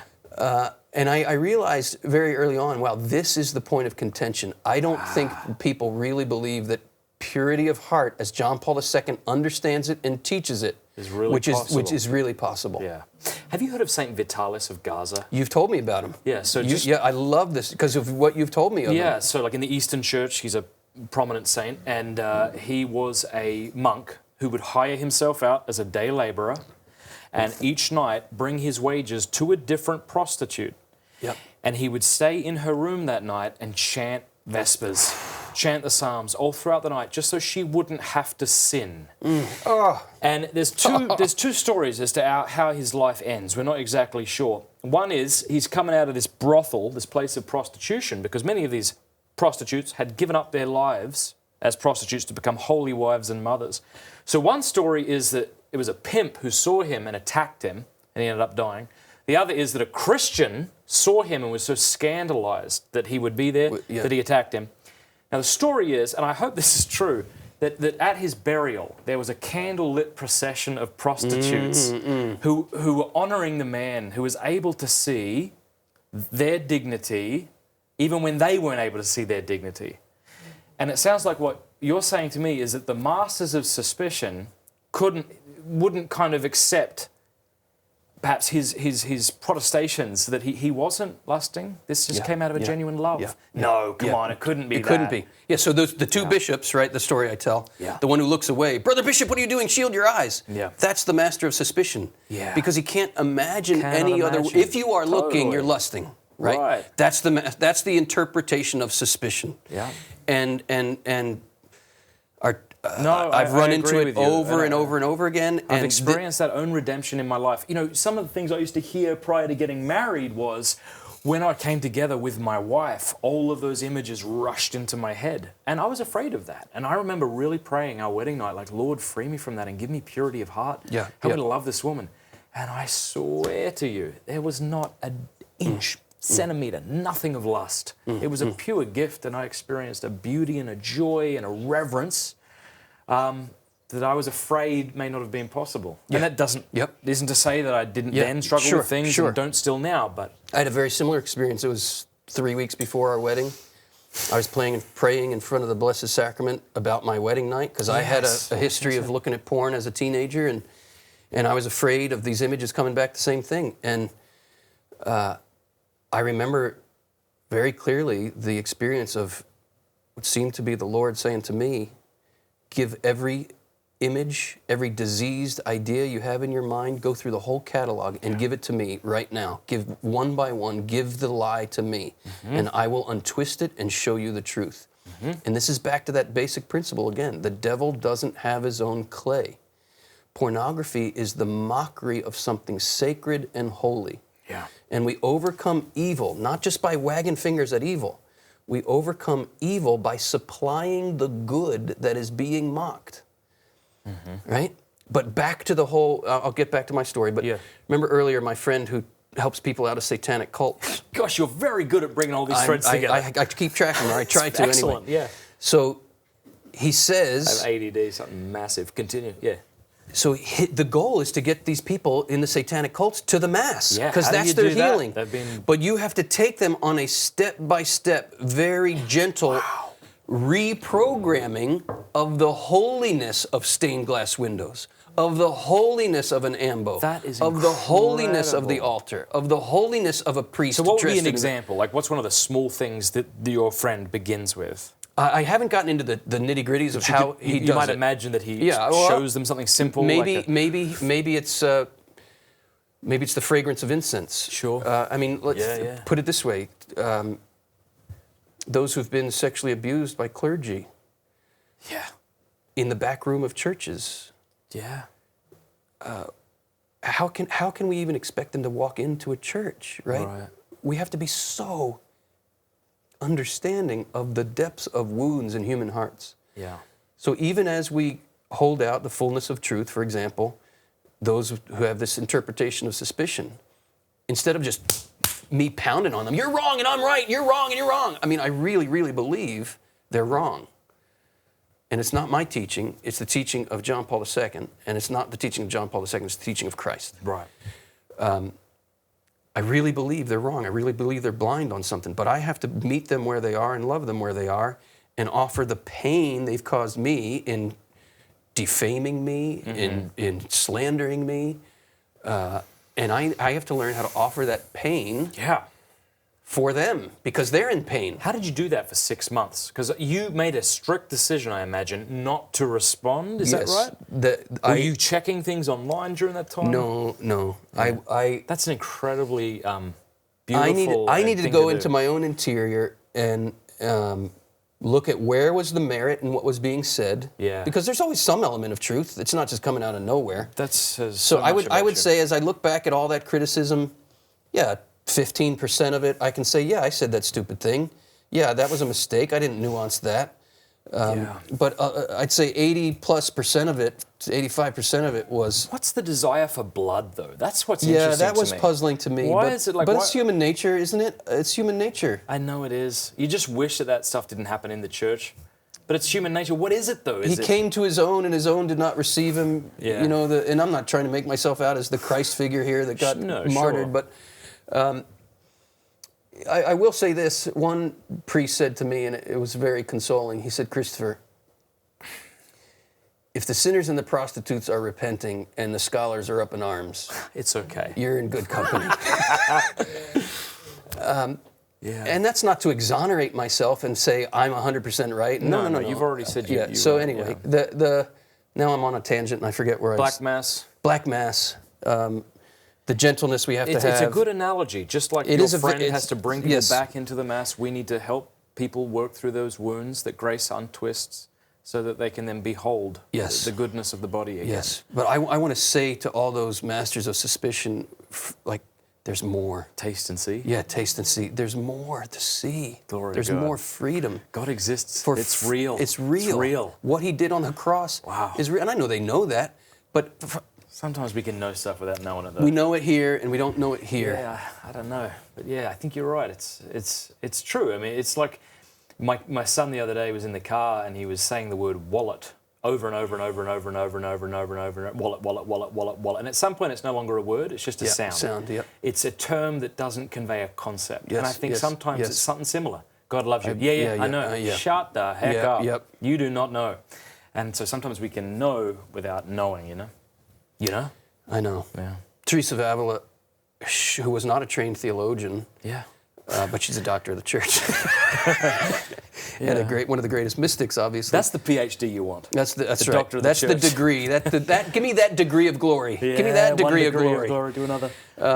She lamented these meetings she would have with these theologians, and she honored them and reverenced their knowledge. She would pick their brains to learn as much as possible from them, because she didn't have the vocabulary, she didn't have the training. But she said, I would leave these meetings with these super, super smart theologians sad. I would be sad. She said that. Because for all their knowledge, they had not allowed their hearts to be overwhelmed by love. What is it within us? Because this is something I think I do. I think it's a defense mechanism. We're getting real now. So like when I came to Christ, it was a very emotional, powerful, overwhelming experience. I joke that I came home from World Youth Day, Rome, like one of those Christians who was so happy it made you sick. I brought my Bible to the parties. I used to get drunk at, and I would want to read the gospel to them, genuinely thinking that they would want to hear it. Mm-hmm. It was as if I was saying, I know, I thought this was crap too. It turns out it isn't. And I really thought they'd be like, oh, wow, okay. I thought it would be that easy because that's how real it had become to me. And I think it's at some point I went up into the head and began to intellectualize everything. And there's merits to that, right? You don't just want to be somebody who's pushed to and fro by your emotions, of course. But I do see that in some people, there's a fear of the emotional. What is that? Or a fear, and even you'll hear Catholics like disparage praise and worship. Now, I don't like praise and worship at Holy Mass. I think we should do what the Church says, and if Second Vatican Council II says we could give chant pride of place, I reckon we should do that. But even outside of the Divine Liturgy, it's like they're very suspicious against any kind of emotional. Is this getting to something you're talking about, or is this something? No, it's very close. What is that? To me, and very important to me. The course I teach for the Theology of the Body Institute is called the Head and Heart Immersion Course for a reason. And we're trying to find this balance of doing real intellectual work. It's a graduate level theology class, but it's offered in the context of a retreat. It's offered in the context of daily Mass and learning to pray into these ideas. The goal of information is transformation. Tweet that, somebody. If it just remains information and doesn't lead to transformation, then you become a Pharisee. Orthodox ideas without transformation of heart becomes the biblical idea of the Pharisee whom Jesus would criticize, right? There were good Pharisees, right? But the Pharisees that Jesus criticized, he said, do what they say. They got the doctrine right, but do not follow their example, because there's a disconnect between here and here. And I, from my own experience and painful experience of having great theology in my head, but not making the journey from here to here. What does that mean? Yeah, it's a symbol. It's a symbol, right? I just don't know what I it want to try means. to let's unpack the symbol. All right. I mean, the very idea of a heart is a symbol of what? Of our interior center. All right. We don't even know how to talk about it. Person, We struggle to put words to it, but we all know we have an interior life. Yeah. There's something that goes on inside me that you don't know about unless I bring it out. Beautiful. Right? That's going on in me. But to live the interior life means we have to face all our brokenness, all our sinfulness, all our ugliness head on. And that's painful. We don't want to do that.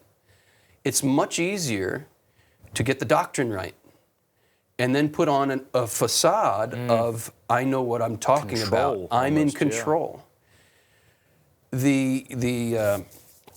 If I may use the Polish expression, the shitski hit the fan. Shitski hits the fanski. The shitski hit the fanski for me when 10 years into married life, I was offered this very, you know the story. You told me, but I love it so much, and I love that you're going to tell it with your wife here. And Cameron hasn't heard this, I don't think. So, well, you took my course, you probably heard nor have the tens of thousands of people watching. So yes, so anyway, yes, I was offered a very lucrative book deal. That's awesome. From the biggest publishing house in the world. It was Random House. Wow, cool. And they wanted me to write a book for husbands called Loving Her Rightly. And my ship had come in. Where is this in relation to the craziness that happened with Nightline? 5 years before Nightline. Okay, before, all right. 5 years before Nightline. I think you said didn't they fly you down? And they brought me to New York and wined me and dined me and were going to give me a big advance, and I was going to be able to put some money away for the kids for college. And I just thought, I had written some books, but small Catholic publishers. Sure. And now the biggest publishing house in the world. Biggest publishing house in the world is courting me and wants to give me money and wants me to write this book. And I was like, yeah! That's incredible. It was a head trip. And so you were there with these guys. Yeah. All right. I'm your man. Yeah. I'm your man. I'm the theology I'm the body sex guy. Yeah. And I came home very excited to tell Wendy all about it. And then I told her the title of the book. And her face just fell. And I was like, what? What's the problem? And in so many words, she did say, she said, you and I have to talk. And it's going to be long and it's going to be painful. And in so many words, she was saying, you are in no place to be writing a book for husbands called Loving Her Rightly. And I had lots of great ideas. I could have written a book that would have been a lot of great ideas, probably would have sold a lot of copies. But it would have been written from here, from a lot of good ideas that I wasn't living them out. Yeah. They weren't practiced in my life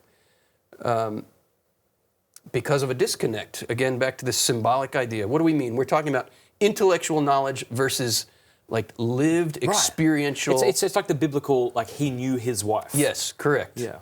He didn't know her because there was some diagram. Like she is a rational being. Yeah, no, it was not an intellectual concept. It was a visceral, incarnate not knowing, right? Okay, that makes sense. Good. It's Jesus is after our hearts. So hang on, did you tell her the advance? Did you not? Did you tell her honestly?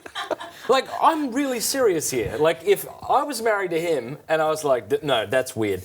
If I was talking to you, I'd be like, all right, sure, maybe he'll. Why doesn't he work on that while you cash the check? So you didn't do it. I didn't do the book. You're kidding me. No. You're an incredible man. I would have absolutely written that freaking book. And I've taken the money and I'd have tried to figure it out. It was a major wake-up call. I couldn't have written any book at that time because... Do you see how great that is? It's a really grace. Cool. It was a grace. It was a grace from God. It was a grace. So you called... Honestly, though, he told you how much. Yeah. And you still decided not to. That's really amazing. Here's the sense. I'll just tell you what I was feeling viscerally. Like, the gig's up. Really? The facade cannot. I knew there was facade. It can't continue. It can't continue. There is a duplicity going on here. You're being torn apart, and I can't do it anymore. It's time to face what I've never wanted to face. I know I'm getting hung up on the things that aren't that important, but did you call them and tell them no, and how did that go? I don't even remember. All right. Okay. Well. All right. Good. So you told them that, and that's amazing. And it was. Now we can talk about Albacete. All right.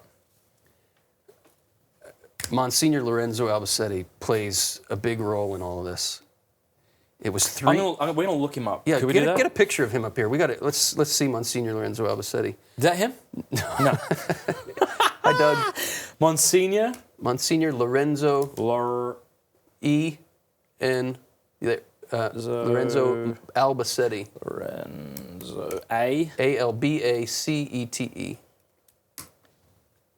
There's the man. Boom.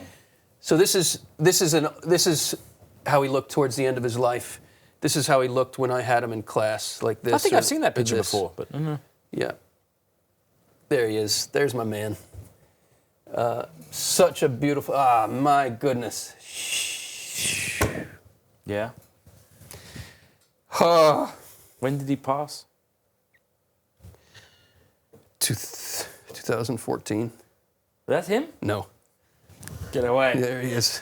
This man.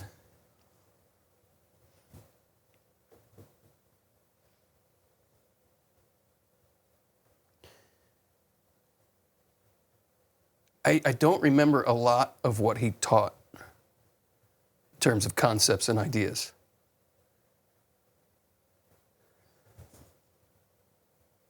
But what came out of his heart, this was a man who had an encounter with a love that changed him. And he was such a mess. He would come into class. He did himself up, or the makeup guy. The makeup guy did him up here because I'm pretty sure this is where were you? This is a TV show he was on. Where were you taking his classes? The jump. It was Front. That's right. Who hosts Frontline? That's the show. Yeah, I took his classes at the. Here he is meeting the Pope. Oh, I mean, he knew the Pope. They were wonderful friends. There he is, a young man. Wow, look at that. So he would come into class totally disheveled. Just really quickly. Yeah. Who is he in a sentence so people can kind of know what we're talking about? Monsignor Lorenzo Albacete. He was John Paul II put him in charge of starting the John Paul II Institute in Washington, D.C. That's not him. That's Christopher Hitchens. Yeah, all right. Well, Christopher Hitchens came up because there's this famous debate that Christopher Hitchens and Monsignor Albacete had. You have to watch it. Oh my gosh. Oh yeah, he's a brilliant. That is the best photo ever. Oh! Master of suspicion. I moved that too quickly. I suspected that people wouldn't. All right. So anyway. So he was. Did he live in Italy? he got his doctorate in Italy. Okay. Is he American? He's Puerto Rican. Okay. Yeah. So yes, American Puerto Rican. He met Karol Wojtyła in 1976, spent a week with him, driving him around Washington, D.C., going from lecture to lecture. Mm-hmm. The Cardinal of D.C. put Albacete in charge of getting to know Wojtyła and taking him to his talks for 5 or 6 days. They would stay up late into the night talking about the council and the state of the world and the church. And Albacete says to Wojtyła, I need to think like you. Will you mentor me? Will you help me? And Wojtyła said yes. So he was sending him reading lists and letters and reflection questions for 2 years, and then he's elected Pope. Wow. Albacete's watching the TV. Cardinal Karol Wojtyła. He's like, expletives coming out of his mouth. Can't believe this man he knows is now the Pope. He gets a call from Cardinal Baum, who's the Cardinal of Washington, D.C., where he was ordained a priest. And he says, this is like an hour after the election. Cardinal Baum says, he asked for you. He wants to see you. Oh my I've already booked your flight. You're coming to Rome. And just so you know, if I'm ever elected Pope, you'll get that phone call. Thank you. Appreciate that. Continue. So 2 days or something after the election of John Paul II, Albacete walks into the papal apartment, sees his friend in the papal whites, and the Pope grabs him by the collar, pulls him to his face, and he says, I hope now you will return my letters. Because Albacete never wrote back. That's kind of a sign of his life. He's just a disheveled guy, totally disorganized. He'd walk into class every day with his hair tousled and powdered sugar all over his clerics from the cream-filled donuts he was eating. And he's chain smoker. There's no smoking signs everywhere in the building. He didn't care. And I was allergic to smoke. I'd always sit in the front row because I would be right at his feet. And he's lighting up. I said, Monsignor, incense. I said, I'm so sorry. I'm allergic to smoke. I just can't deal with your. Could you please put that out? And he says, 1 moment, please. He inhaled the whole cigarette, like right there. One time, he was so funny. He would make me laugh so uproariously. One time, one of the nuns who ran the John Paul II Institute had to come in while he was lecturing and interrupt him, and he hated to be interrupted while he was lecturing. So she kind of comes in sheepishly, and she leans over to whisper in his ear, and without missing a beat, he just goes, yes, my daughter, and how many times? No! She came into his lecture to confess? No, that was his joke. That was his sense of humor. She was whispering like, so she had to give him some message, but that was just his... And she went red. Yes, of course. There's another time, that's very good. A guy who was studying with me Albacete said, can you help me carry my books to my trunk? So they opened the trunk, and it's just total chaos in his trunk. And Albacete genuflects. And my friend looks at him and says, what are you doing? And he says, oh, I've lost so many pyxes. I'm sure Jesus is back here somewhere. Oh, my. But that's just his sense of humor. Yeah. I mean, he would make you laugh. Some people just hated him. They couldn't stand him. Yeah. I loved this man. Yeah. He was a man who knew he was a mess, but knew he was loved. Right. And his messes were on display. And from day one, I'm like, he has something I do not have and I need. Yeah. What is it? And I need to know this man. And he became, even after I graduated, we were friends, and he was a mentor and friend for over 20 years. And 3 weeks before my wedding, so I got married my first semester at the John Paul II Institute in 1995. And 3 weeks before my wedding, he was teaching from Nathaniel Hawthorne's short story called The Birthmark. Mm. It's about a perfectionistic husband who loves everything about his wife except the fact that she has, in his eyes, a very unsightly birthmark on her cheek, which she always considered a beauty mark. And I remember Albacete somewhat animatedly, is that a word? That'll do. Animatingly? In an animated way. Good. this man does not know how to love his wife. And it was I'm that man. I was doing similar things to my own fiance, whom I was to marry in 3 weeks. And I remember, like in a flash, I had an opportunity to look at an abyss of darkness in my own soul that caused me not to know how to love my wife. And which is also to say not to know how to love myself. He who loves his wife loves himself, St. Paul tells us. Well, guess what? He who does not love himself does not love his wife. And he who does not love his wife does not love himself. It goes the other way too. And I had the chance to look at the abyss of blackness in there that was causing me not to love myself and not to love my wife to be. And I kind of remember the visceral, no way in hell can I look at that. It's too painful. Really? Too painful. Yeah. And the opportunity was there, and I just went, shut it down. Don't look at that, too painful. Yeah. And that refusal to look at that 10 years later is what's now coming out. When Wendy said, you are in no place to be writing a book for husbands called Loving Her Rightly. And what I had done 10 years earlier, which was to put the lid on it and not look at it, you allowed to. I said, I can't keep running from this. I can't keep, it's D-Day. I got to look. Yeah. I got to look at what's going on. And so I just let, over the course of many weeks, and it was right at the time John Paul II died, and I knew there were graces from heaven coming from an intercessor, a new intercessor who was saying, okay, you got it here. You got my theology here. Now we got to go from here to here. In other words, information has to become transformation. And that means all the shitski in you has to come out. And if we're going to talk theology of the body, here's a visceral image for you. It means everything in our body is theological.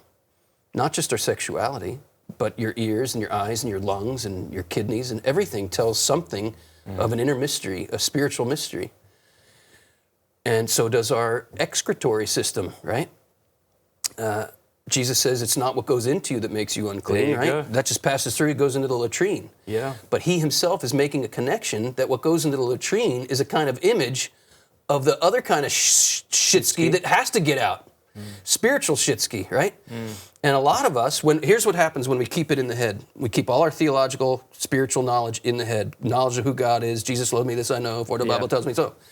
You get spiritually constipated. And you have all this shitski in you, sewage in you, whatever you want to call it, that has to get out, but it's not getting out. And go with the analogy. If you are physically constipated, your whole physical health will suffer to the point of you're so toxic you die. Yeah. If you are not getting the spiritual sewage out of you, your interior is toxic. Yeah. And you're not only toxic to yourself, you're toxic to everybody who's close to you. And this is what my wife is telling me when she's saying, you're in no place to be writing this book. She's saying, there's a lot of spiritual shitski in you that's got to get out. Yeah.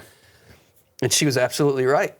So over the course of many, many weeks, I just let her tell me, what has it really been like to be married to the theology of the body guy for the last 10 years? Right, because you have to think that there are a lot of women who are watching him speak, being like, I wish I was married to him. Like, it's easy. It's just human nature, sure. I mean, sure. you're a very attractive man, you know. But I have had some awkward situations.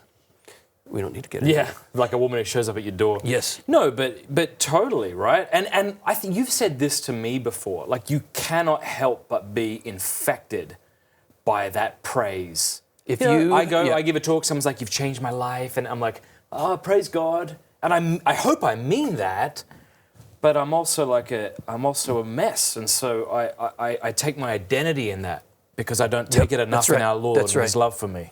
One of the clearest indications that I was sucking identity from the adulation I was getting is because the criticism hurt like hell. The criticism hurt like hell. Yeah. Which is an indication I am looking for my identity from the wrong place, from what other people think of me. Yeah. And this goes back to this man.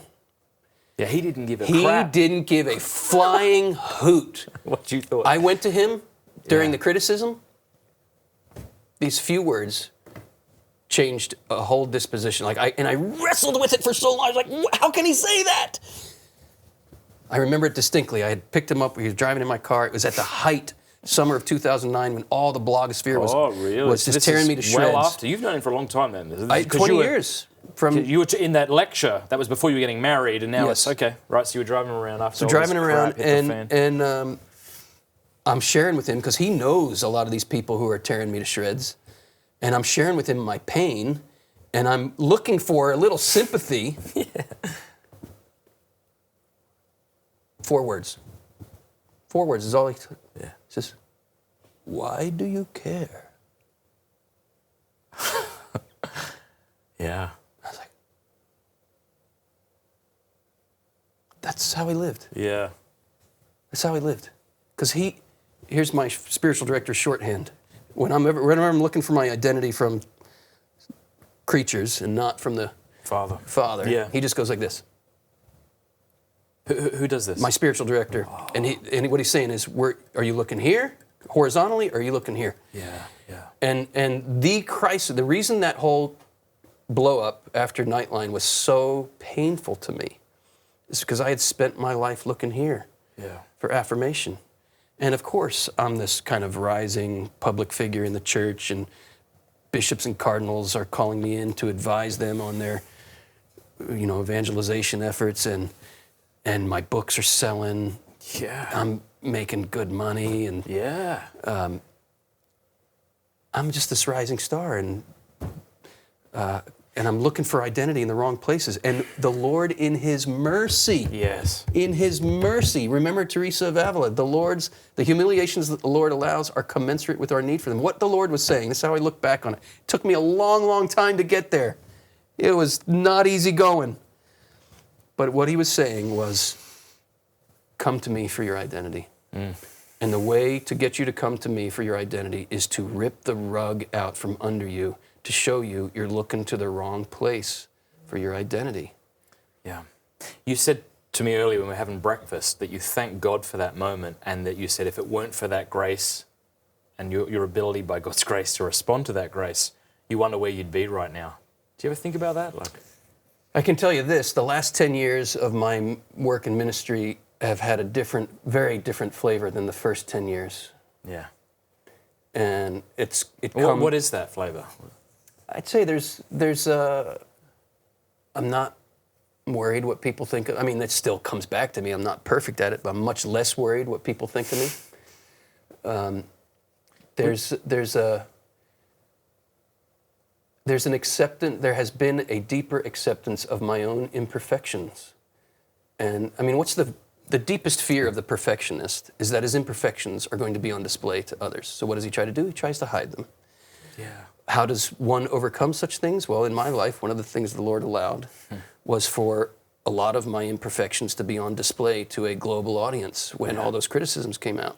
Because as I said, there's a stupid thing I said. Yep, there's a stupid thing I did. It was kind of like Catholic tabloids almost. You know how on the tabloids, like zoom into the cellulite on some model's thigh? Good analogy. And they're like, you see, she has cellulite. Is this surprising? Yeah. Is this should she not have should that? she not have it? Yeah. But it felt like that. Like the microscope was on. Was there ever a point during this time where you were like, I think I might want to leave the Catholic Church because? No. Okay. Never. But there were plenty of points. I think I might want to leave ministry. I can't deal with this anymore. There are plenty of those points. Yeah. It's not worth it. Forget it. I'm not going through this. This is ridiculous. Yeah, sure. Have you had anyone come back to you and be like, I probably shouldn't have came at you so hard, please forgive me? No. Let me think. Let me rethink that. Let me really think on that. No. No. But here's the thing. I again, by God's grace, I put so much stock in the communion of saints. This is the end game. This is where we're going. We're going to the communion of saints. One of the things I love about you is I texted you one day and I said, Christopher, would you ever consider getting your PhD? And do you remember what you said? No. You texted back and said, the only thing that matters is that I go from one degree of glory to another. That's the degree, or something like that. Yeah. And that's kind of what you're talking about right now. It's the end game. Yeah. Like it's not this. This isn't where my glory is. Yeah. It's with the Father. Yeah. It's His Son. I'm His Son. Yeah. Yeah, amen. And I like, it is a source of great joy to me that I will, God willing, we're all there together, I will dance with my critics. Yeah. And they will see, I will see where I was wrong and they were right. Yep. And they will see where they were wrong and I was right. And we will drink and whiskey. we will drink whiskey and rejoice and the dance. Lake of whiskey. St. Bridget of Ireland. But I like lake the lake of beer. of whiskey. Yes. I can't wait. Seriously. Glory. I cannot wait to dive in that lake of beer with my harshest critics. Yeah. And I desire to be there with them. I can say that honestly and truly. And we'll laugh about it. Yeah. We'll laugh about it because guess what? Wherever they may have been wrong in slandering me or there were people who really and truly their desire was that I would go away, that my career would be ruined, and I would go away. And I really believe this is the miracle of grace that can happen in our lives.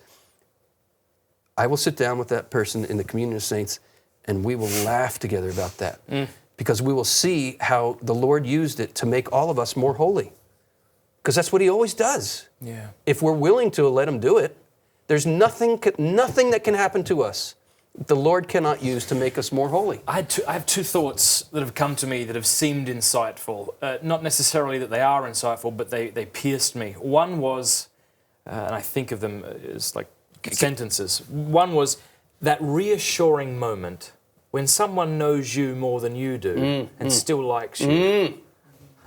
Because there's been times in my life where I look at my wife, I'm like, how do you like me? I'm a bastard. Like I'm impatient and I'm messy and I get angry at the kids for leaving their stuff everywhere. I would much rather you respect me. And in fact, I think that was my fear of becoming married. I thought if I become a priest, I can be in my nice little habit, and look holy, and you can respect that because you're not this close. But I don't want to get married because then you'll see what a bad lover I am, what a bad provider I am. That's not good. You get good. married, somebody's in your toe jam. Yeah. It's that close. You get in each other's toe jam. It's gone to the point where I don't even say excuse me after I fart. Well, did you? I used to. In the beginning, I'd go out of the room. I guess I do occasionally still say excuse me. Then I'd fart in bed and lift the covers. I don't even lift the covers. This is marriage. Yeah. So that's one of them. Like just. Well, look at the beauty of that. Look at I am dead. It's called a Dutch serious. oven in Australia, I think. Yeah, we call it Dutch oven here. So I often no offense to the Dutch, I'm sure. I often share this little survey I got years ago. I got it online. Little kids were asked, "What is love?" Yeah. I used this. You stole it from me? I did. So a couple of them are: love is when mommy wears perfume and daddy wears shaving cologne. They go out and smell each other. Love is when you tell a boy you like his shirt, then he wears it every day. She's got me nailed. Yeah, and then the one that really stands out to me is love is when mommy sees daddy on the toilet and she doesn't think it's gross. Yeah, and spot on. There's something profound. Yeah. Amen. The other thing I was going to say, which speaks to what you went through, is the beautiful thing about growing in self-knowledge is that the accusations of others no longer surprise you. Because it's got nothing on what you already know. It's like, oh no, you have no idea how deep the depravity goes, but how deep the grace and the love goes. Yeah, that's a great point. Yeah. Do you know the story? Was it St. John Vianney? I think there was a petition going around his diocese to get him laicized from the other clergy. And the petition was something like, John Vianney is not worthy in any such way to be a priest of the Holy Catholic Church, something like that. And it got to his desk, and he put his name on it, passed it to the next person. Glory. Of course. Yeah. Who is worth? What? Of course. Yeah. If we cannot all put our name to that petition, we know not who we are. But that's what you're talking about, like this inability to look at it, because I don't want to. My fear is that that's me, right? I'm a snow-covered dunghill. That's the fear. That's right. And so that makes me snow unlovable. has to be white, and everyone needs to tell me that it's white. Because if it's not through the shit, there's something even more pure. That's the thing Luther missed, right? Right. We're dung-covered snow hills, not snow-covered dung hills. Luther thought we are snow-covered dunghills. but we are dung-covered snow hills. That's right. Right. That's the right way to put it. There's something beautiful in there that's been smeared That goes with, deeper. That goes deeper. But I guess love- what? Yeah. It's not, oh, let me just get to the good stuff and then I'll love you there. It's the ability to see the whole messy, bloody picture and say, I love you. I love you. Yeah. And my wife taught me this. This was before we got engaged even, and we were it's in the stage of your relationship where you're like showing one another your childhood pictures and stuff. Okay. And I brought this big photo album over and flipping through it, and I somehow, I don't know, wasn't even thinking that there were 4 years worth of pictures in this photo album of smoochy-coo pictures from this girlfriend that I had had for 4 years. And Wendy had known the history there, and I said, oh, sorry, let's get through this. Let's get through this. And she's, whoa. This is part of your Yeah, history. this is part of you. Yeah. Let me see these pictures. I want to see these pictures. This is part of your life. And I knew okay, here it is. She knows the story. I did not save myself for marriage, and she had, and we have to now. Okay, we got to deal with this. We got to face this. And this is what I said to her. So this was 1995. I had this major conversion experience in 1990. Okay. That's funny. 10 years before my major conversion in 2000, right? In Rome. Yeah, so you were born what year? 83. 83. So I was 17 years old. Yeah, how about that? Yeah. So here's how I had made sense out of my life to make myself lovable. Because in my perfectionistic view of the world, your imperfections make you unlovable. Your sins make you unlovable. Your brokenness is very unattractive and very unlovable. So here's how I had made sense of it. I said to Wendy, I know we got to look at this. I have a sexual past, a very broken past. I said, here's how I understand it. I could understand that you could love who I've been for the last 5 years. Yeah. But I wouldn't even expect you to love who I was back then. And I was expecting her to say, oh yeah, that makes sense. And she looked at me like, what? She said, you can't split your life in two like that. She said, I don't love that those things happen, but most of all because I know they caused you so much pain. I'm like, she said, I don't just love who you've been in the last 5 years, I love you. I was like these two parts of my life that I had ruptured to justify myself as lovable. Because in my mind, there are two categories. You have lovable people and you have unlovable people. And ... makes you unlovable. Well, I have all the ... in my life, so I'm unlovable. But for the last 5 years, I haven't been doing any ... so now I'm lovable. That is not the gospel paradigm.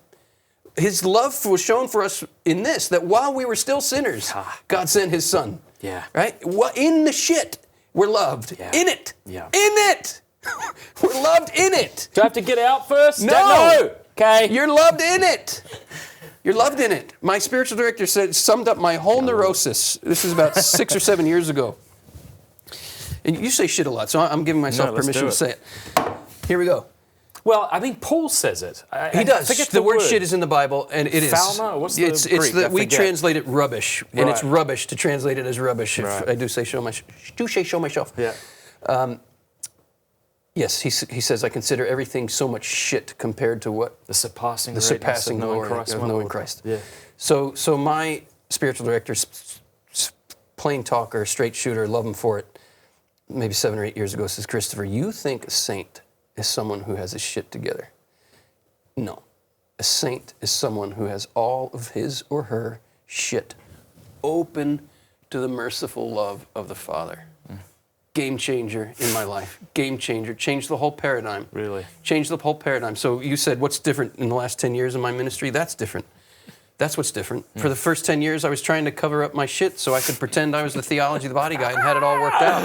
Yeah. For the last 10 years, I'm a messed up dude. God. And do you think, have you seen your ministry be more effective in Absolutely. No question. Because there's more of an authenticity to it. And because I can see your shit, I know you're not bullshitting me. Correct. Yeah. And it's not, I want to be just like him because look, he's got his shit together. It's oh my gosh, he made himself so vulnerable. He shared his shit. Maybe I need to look at mine too. Yeah. It's a very different paradigm. Beautiful, yeah. And can we go back to Albacete for a minute? No, I'd rather keep me up there. Sure. That's Thomas. Bless you, Thomas. We love you, Thomas. This is what this man taught me. Not in his words, but in the witness of his life. This is what he taught me. He was at peace with his frailty and brokenness. And it was full on display. And that's what he taught me. After he died, I had a dream. And he was in it. And he was just doing this. And I knew exactly what it meant. It meant come back to what I was trying to teach you 20 years ago. Really?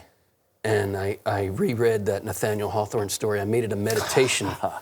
Really? I made it over 6 weeks. That's really just cool. a daily meditation, part of my daily prayer. And I did 20 years later what I did not do 20 years prior. I let the story do its work on me. I let it reveal that abyss, even at a deeper level. I had already been, for 10 years even, looking at it, but I needed to go another level because there's always more. There's always more to look at. There always more purification is required. Yeah. Teresa of Avila says you only see the spots on the glass when you hold it to the light. Yeah. This is why saints see their shit. Yeah. Because they're holding themselves up to the light. Well, I don't know if it was her or someone else who used the analogy of walking through a tunnel, like a train tunnel, towards the light. And when you're in the dark, you look down and you're like, I'm pretty good. Yep. You keep walking, you're like, oh, what's that? Bit of something there? Then, I'm a mess. Yeah, I'm a mess. Yeah. So Albacete in the dream is saying, go look at that story again. And I took it, gave it a real 6-week meditative read and just journaled out a lot of stuff, a lot of darkness, a lot of pus was coming out. And I went again to my dear wife and said, I'm seeing some more stuff about pain in our relationship, pain I've caused you because of pain in me. Yeah. And can we talk about it? And it's just another layer. And there'll be more layers. There are always more layers. And we need to make peace with that journey. Yeah. If we are not at peace with seeing more and more of our crap. Yeah, and that is interesting. I remember being in Ireland and it had snowed. We were living there. I remember looking out the back and it had snowed for a while, and so everything looked beautiful, covered with this thick, soft, white snow. The next few days were a little warmer and the snow began to melt. And I thought that my backyard was clean. But as I looked out, I noticed that there was a handle of a tricycle that had been laid on its side that was sticking out. I thought, oh, there's a bloody bike back there. As the snow continued to melt, I noticed more rubbish, a chair that had been fallen over on its side. As it continued to melt, much more trash. This bloody carton of cigarettes. I don't even smoke cigarettes. Where'd they come from? More kids' toys, you see? And I liken that to like the love of God kind of defrosting or thawing out the sin, yeah? And so in the beginning I thought the backyard was clean. It wasn't. I just couldn't see it. It's easier now to think that it's much messier than it was before. And so I wonder, when you journey closer to the Lord, it's easy to look down to because I think when I was 17, I was like, I'm pretty good. I got this done. And now I look at myself and I'm like, there is so much mess, so much dysfunction, so much awkwardness, you know? That could be just a sign that I'm becoming more awkward, but I don't think it is. I think it's really more of I'm seeing more of it, but that isn't a sign that the spiritual life is regressing. It's that it's progressing. Here's how my spiritual director puts it. He says, go back to that constipation image. Good. When the shit is coming out, it stinks. You're going to smell it. And that's not a sign, like you're going to smell the fragrance of your nastiness, of your brokenness, of your sinfulness. That's not a sign, though, when it's coming out in that way. It's not a sign that you're committing the sin. It's a sign that you're going through some purifications and it's coming out. Yeah. And that's why I'm back to that out of the mouths of babes. Love is when mommy sees daddy on the toilet. Yeah. And she doesn't think it's gross. Yeah. Have you ever seen that commercial? It was a viral commercial for the potty spray. Oh gosh, it's so good. Poop spray? Poopery, that's right. Poopery. So bring this up, and I'm going to tell you why. I don't know if the volume will work, but we can. I'm going to tell you why I hate this. Or? I think it's funny, but I'm going to tell you why I hate it. I'm so afraid. So it's that one, right? Yes, this one. Yeah. The video won't play sound. It won't. Okay, so Do you want me to play it without the sound? no. It Sound should should? work. All right, well, let's try it. This one here. How to poop at a party? Yeah, yeah. Go to, Or girls go to- don't poop. Girls You're don't poop. Go to finally that one. Girls meeting- don't poop. This is. Is this coming through, You would Richard? not believe the motherload I just dropped. And that's how I like to keep it. Leaving not a trace that I was ever here, let alone that I just birthed a creamy behemoth from my cavernous bowels. Nothing is worse than stinking up the shared toilet at work, or the toilet at a party, or your lover's apartment. Of course, flushing removes the graphic evidence. Maybe 2 or 3 flushes if your skid marks are as tenacious as mine. Did you But what did can you be notice done there was with somebody that sitting subtle next in the scent stall of a next to her? Yeah. 300 cow dairy farm. Aerosol air fresheners aren't the most effective option, or the healthiest. Trying to mask the stench, giving you a nice blend of ChemLab carnations with just a touch of feces. So, how do you make the world believe your poop doesn't stink? Or in fact that you never That's the poop line at I all? want to talk about. Poopery. Poopery, right? Poopery's How the- do you make the world believe your poop doesn't stink? That's a metaphor for what I was trying to do for many years in my life, in my childhood, in my teenage years, and bringing it into marriage, bringing it into my ministry. My poop doesn't stink. Or somehow I got the key. I discovered poopery. It's called Theology of the Body, and I can spray it all over me, Ooh, that's and my good. poop doesn't smell anymore. Yeah. Look at all my knowledge. Look at all these books I've written. Yeah. Look at the awesome look at wife how big I have. my scapular is. There's yes. It was just another poopery, right? I was trying to poopery my shitski, and this is that commercial. I hate it because it reinforces this idea that because you're human and all Yeah, human. it's also kind of denial of the body. Correct. It's that We shame all- we're talking about. And this again, is why. the And way- this is if I can psychoanalyze myself for a moment, and I know there's a time and a place for kind of earthy humor, right? There's a time and a Matt place. Fradd show. The Matt Fradd show, for example. Apparently. I like your show. Thank you. I get to say things on your show I don't say on other shows because there's a time and a place for everything. I do believe that. Yeah, I do too. There's a time and a place, but I have always had this earthy, potty humor, right? If you want to call it potty humor.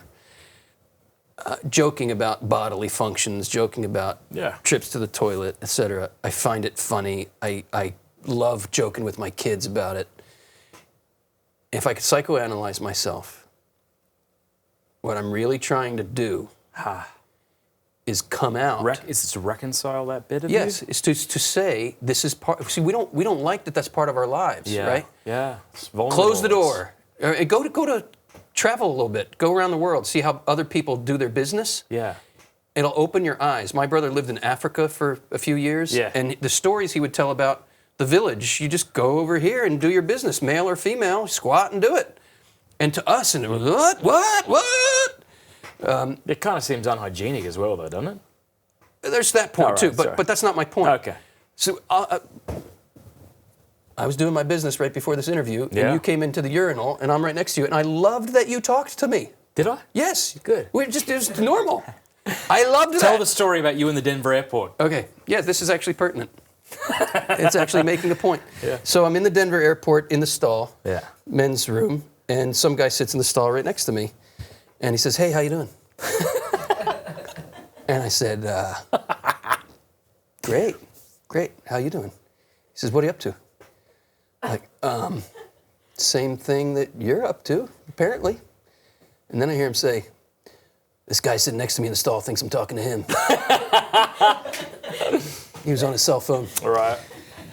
Yeah. That's shame on him. Calling his wife while he's taking a crap. That's his fault. Let the awkwardness fall on him. You shouldn't feel bad But about there that. is a point in all of this. All right. And I am psychoanalyzing my earthy humor here. And I've been criticized for it. And I get it. Time and a place for everything. I get why people may not like that aspect of my personality or whatever. And that's fine. But I'm trying to say, look, people, it's okay. It's okay. We all do this. Yeah. And it's okay. And you're loved right there. I'm trying to say what that 5-year-old kid was saying. Love is when mommy sees daddy on the toilet and she doesn't think it's gross. That's what I'm trying to say. I feel like a lot of our jokes revolve around religion, potty humor, or sex. Sex, yep. And that's because those are the three places we're most vulnerable. We're most vulnerable and uncomfortable. Yeah. I often say to my audiences, how many slang terms can you think of that describe your elbow? None.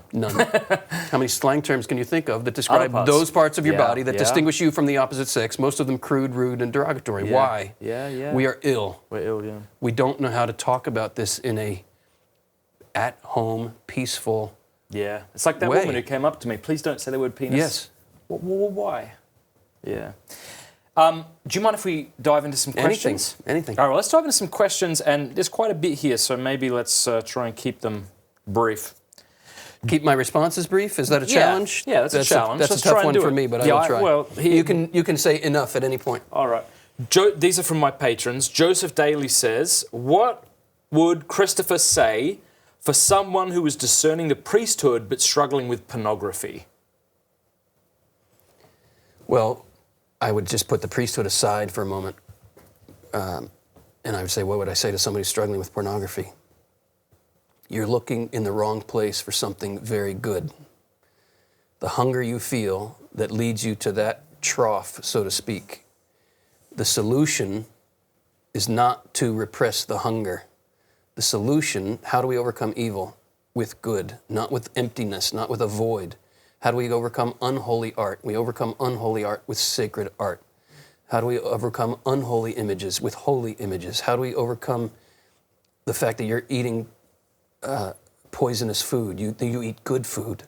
What is the good food that we're to eat that addresses the underlying need that actually, when it's not met rightly, leads me to sin? Here's my working analogy. We all have this hunger. Most people think Christianity is a starvation diet. Yeah. That's why we go to the fast food. Fast food tastes good going down, but man, that grease and sodium gets in your system. You're not feeling well. You're hurting. Christianity is an invitation to a banquet. Theology of the body. If you give your life to it, not just here, but you let the information lead here to transformation, you will not want to look at porn. Just like those who, we have to obviously deal with the dynamic that the dog returns to its vomit. Yeah. And the concupiscence is a reality you'll feel for the rest of your life. I don't care if you're Mother Teresa, you'll feel it. But nonetheless, the more we feed the hunger with the true, the good, and the beautiful, the less we will be deceived by the false, the twisted, and the ugly. But just a real practical question. Let's say there's a guy out there right now and he's like, I think I want to join the seminary, but this is something I'm really struggling with. I don't think he's ready to be entering the seminary. Okay. That's my personal. And would you say the same thing about a bloke or a woman who is dating? Yes. Yeah, I would too. Yes. What does struggle mean? Like, do you know what I mean? Like, yeah, well, like there's a difference kind of between someone who's looking at porn once a week, once a month, and another guy who's like, that's right. It's been 7 months. I haven't looked in a while, but I drank and I did something stupid. Yes, there's a big distinction to be made there. Yeah. I would say certainly someone who is regularly immersed in pornography and can't find a way out of it is not in a position to be making a sincere gift of his or her life to someone else. And that's what you're doing in religious life, priesthood, or married life. Yeah, I agree. And just I would follow up and say if there's somebody struggling with this and they're discerning the priesthood, I would say maybe find a good sex addiction therapist, possibly, certified sex addiction therapist. Maybe find a good SA group, get a good spiritual director. Yeah. Yes. All right.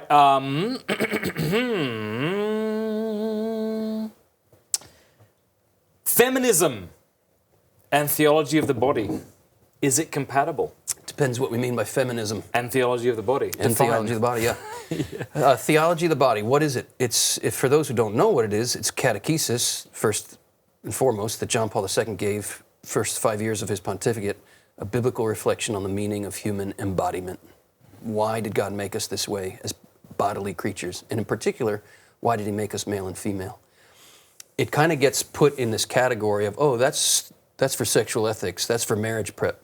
Is it for sexual ethics? Is it for marriage prep? Absolutely. Mm-hmm. If we limit it to that, we don't see what John Paul gave us. This is a pair of glasses that we put on to see the whole reality of the faith. As Michael Waldstein says, theology of the body is the John Pauline lens through which we read the catechism, which is the whole of our faith, right? My favorite course that I teach for the Theology of the Body Institute is the Theology of the Body Level 3 class, where we've already gone through level 1 and 2, we have these glasses on, and now we go through the catechism. And the faith, pop, pop, pop, pop, pop, pop. Why? Because our faith is the faith where God reveals himself in the body. It's incarnation, it's Christmas. If you believe in Christmas, you believe in the theology of the body.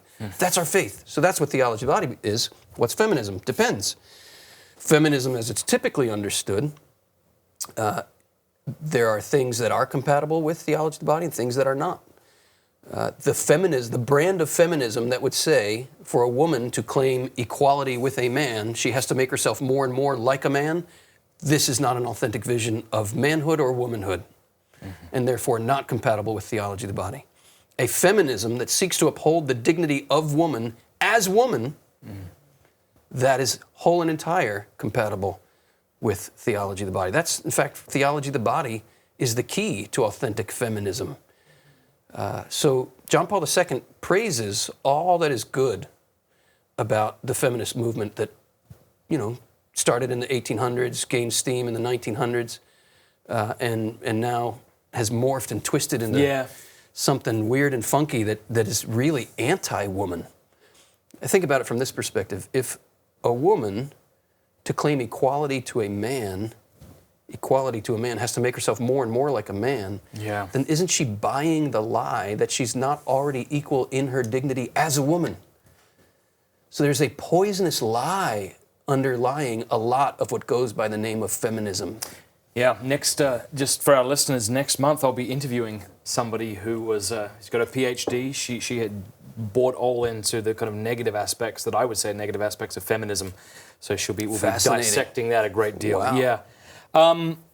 What does what do you find most, this is something that Nathaniel asks, what do you find most discouraging and most encouraging about our cultural understanding of and approach to love? So if you look around our society, discouraging what's and most encouraging? discouraging and what's most encouraging? When you just look at the quote-unquote culture, if that's what this thing is. Sure. I would say what's most discouraging is a counterfeit version of love, a counterfeit story of what love is plastered. It's the wallpaper, a counterfeit version of the story. That is very discouraging. What is encouraging is en masse, people are saying something's wrong. The whole Me Too movement, people are saying something's wrong.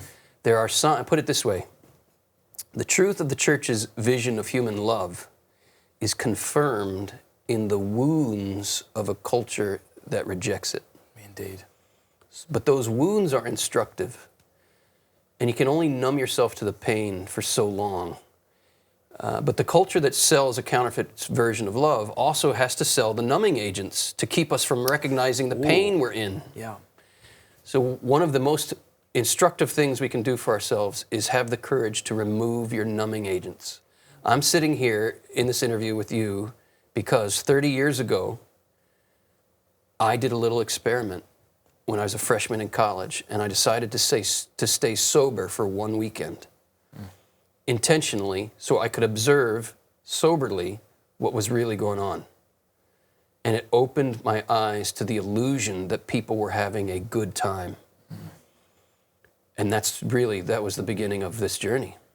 So take away the numbing agents, feel the pain, have the courage to feel it, because pain is instructive. If I've numbed my hand and I put it on a hot stove, I'm not going to learn the very necessary lesson that I shouldn't do that. Yeah. So it hurts when we're used.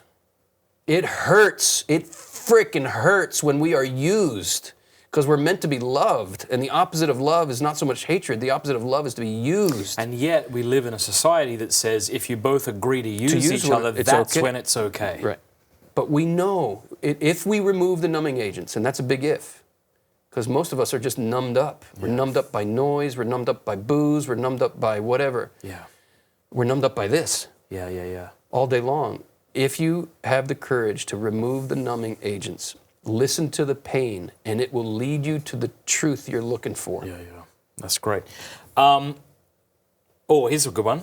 But Upart asks, maybe some advice for young couples on how far is too far. I'm sure you got that question a lot. Yeah, read the book.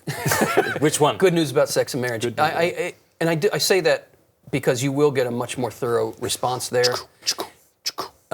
it's the wrong question to ask, really. How far is too far? It's like you're trying to get away with something. I get the question. I've certainly asked the question.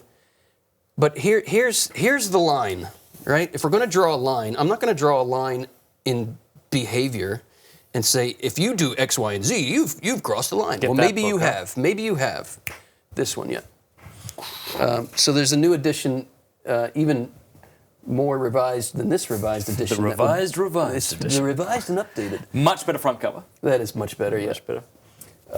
So in there, I talk about, most of us, we get that question, and maybe we remember some religious ed class where somebody started doing a bunch of writing on the blackboard. This is how it was for me. Holding hands, kissing, open mouth kissing, slip the tongue. Whoop, let's draw a line right there. If you go over here, this. Okay, there may be some merit to that, but here's the danger. Guess what? If you are only holding your girlfriend's hand because you get these warm, gushy feelings, and she has become merely a means to those warm, gushy feelings, you're using her by holding her hand. The line is, thou shalt not use. Thou shalt not treat a person merely as a means to an end. You can have the very same external behavior that has a very different interior evaluation. And only the people who are performing the act can really know the interior experience of the act. So you could have two couples who are holding hands. One is usorial, and the other is a genuine expression of affection. And I'm using the most generic manifestation of affection just to make a point. Yeah. So I always want to go to that place. What's going on here? We have to. It could be you're like, oh, I checked the box. I haven't done such and such, so it's not so bad. Okay, well, what's going on in here? Are you using the person in your heart? Guess what? Let's go to the other extreme and say, a married couple's not crossing the line by having sexual intercourse, right? That's their marital privilege, right? Mm-hmm. But that doesn't mean you can just check the box and say, oh, well, we're married, it's okay. What are you doing? Yeah. Are you using your spouse? Are you internally fantasizing about some porn you saw? Well, guess what? You're committing adultery in your heart in the midst of what's meant to be a holy sacrament. So we got to go here. The question has to go here. I like how Jason Everett puts it. You've probably heard it. He said, none of us would take the girlfriend that we love to the Grand Canyon and say, okay, how far can I go before killing her? We would never ask that. And so it's almost like the question ought to be, how far can I go in loving you or protecting you? How much more can I sacrifice for you to show you I really love you? That's a better question. But let me say this too. We have to do the interior work. And that's back to our previous conversation about going from here to here. We got to do the interior work to get to the place where our desires are not to use, where we're not fighting constantly, I want to use you. Yeah. And that's a redemption I've found in my own life.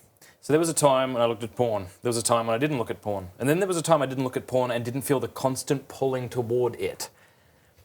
I didn't think that was possible. I thought that it would always be like, I'm always going to want to, but I just have to be really good about it. Now, that does not mean that I'm not capable of falling tonight or tomorrow morning. Of course I am. But I don't walk around with this, don't look, Jesus did not die on a cross and rise from the dead to give us white-knuckle chastity. He came to set us free, to rearrange the furniture, so to speak, on the inside, so we desire to love. Here's a good question, a deep one. Stephen Schwarner says, I'd love to hear his thoughts on what it means to be truly masculine and feminine. What are the differences, but also how are they similar? For example, how should I explain to my daughter that she can be both nurturing and fierce and strong? It's great. What does that look like practically? That's a doctoral dissertation to give it the right response, right?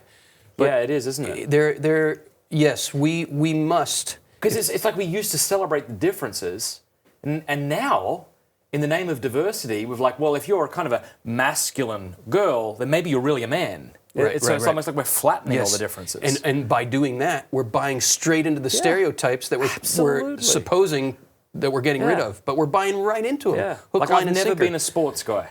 But I love poetry. I love literature. I love art. I even love opera, So, oh God, then am I a woman? It's like, no, well, why can't we just celebrate each other's differences? Amen. But I love that in a masculine way, and because I can't do anything but. Here's yeah, okay, so some we'll- thoughts, yeah, just food yeah, for yeah. thought, and we'd have to move on after it. But Sure. if we are the image of God, this is John Paul's teaching, not merely as individuals, but in the union of masculine and feminine, we can extend this metaphorically to what you might call the masculine and feminine principles within each of us.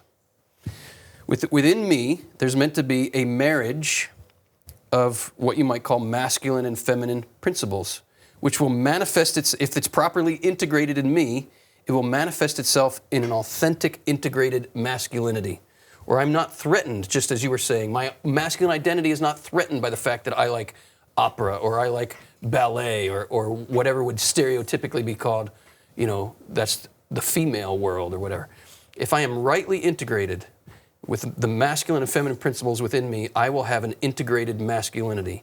If a woman is rightly integrated with the masculine and feminine principles within her, she'll have a properly integrated femininity, which knows how to be open and warm and welcoming, but firm and strong when that's called for. Yeah. Think of Joan of Arc, right? There's this line in the Old Testament where the... You even think of Jael and Judith. Who Yeah, drove absolutely. the tent peg through the head of, who was it, Sisera or Holofernes? And the other, Holofernes had his head lopped off by Judith, right? I think I'm getting those names right. I think you are. Yeah. And there's this line, I forget where, maybe in Maccabees, it says, calling this woman to have, to be a woman with the courage of a manly heart, or something like that. So why do we even say, well, that's a manly heart? Well, in her, it would become an authentically feminine heart, right? But we understand why there's a certain masculine principle to it. Yeah. Joan of Arc donning the warrior outfit and saving France is a powerful example of this kind of integration. In a man, a tender strength, is a beautiful sign of this kind of integration. Integration is what is required, I would say. That's my short answer. Yeah, okay, well, that's good. Ask him about... Ask him what he thought the bishop's response to the McCarrick scandal should have been.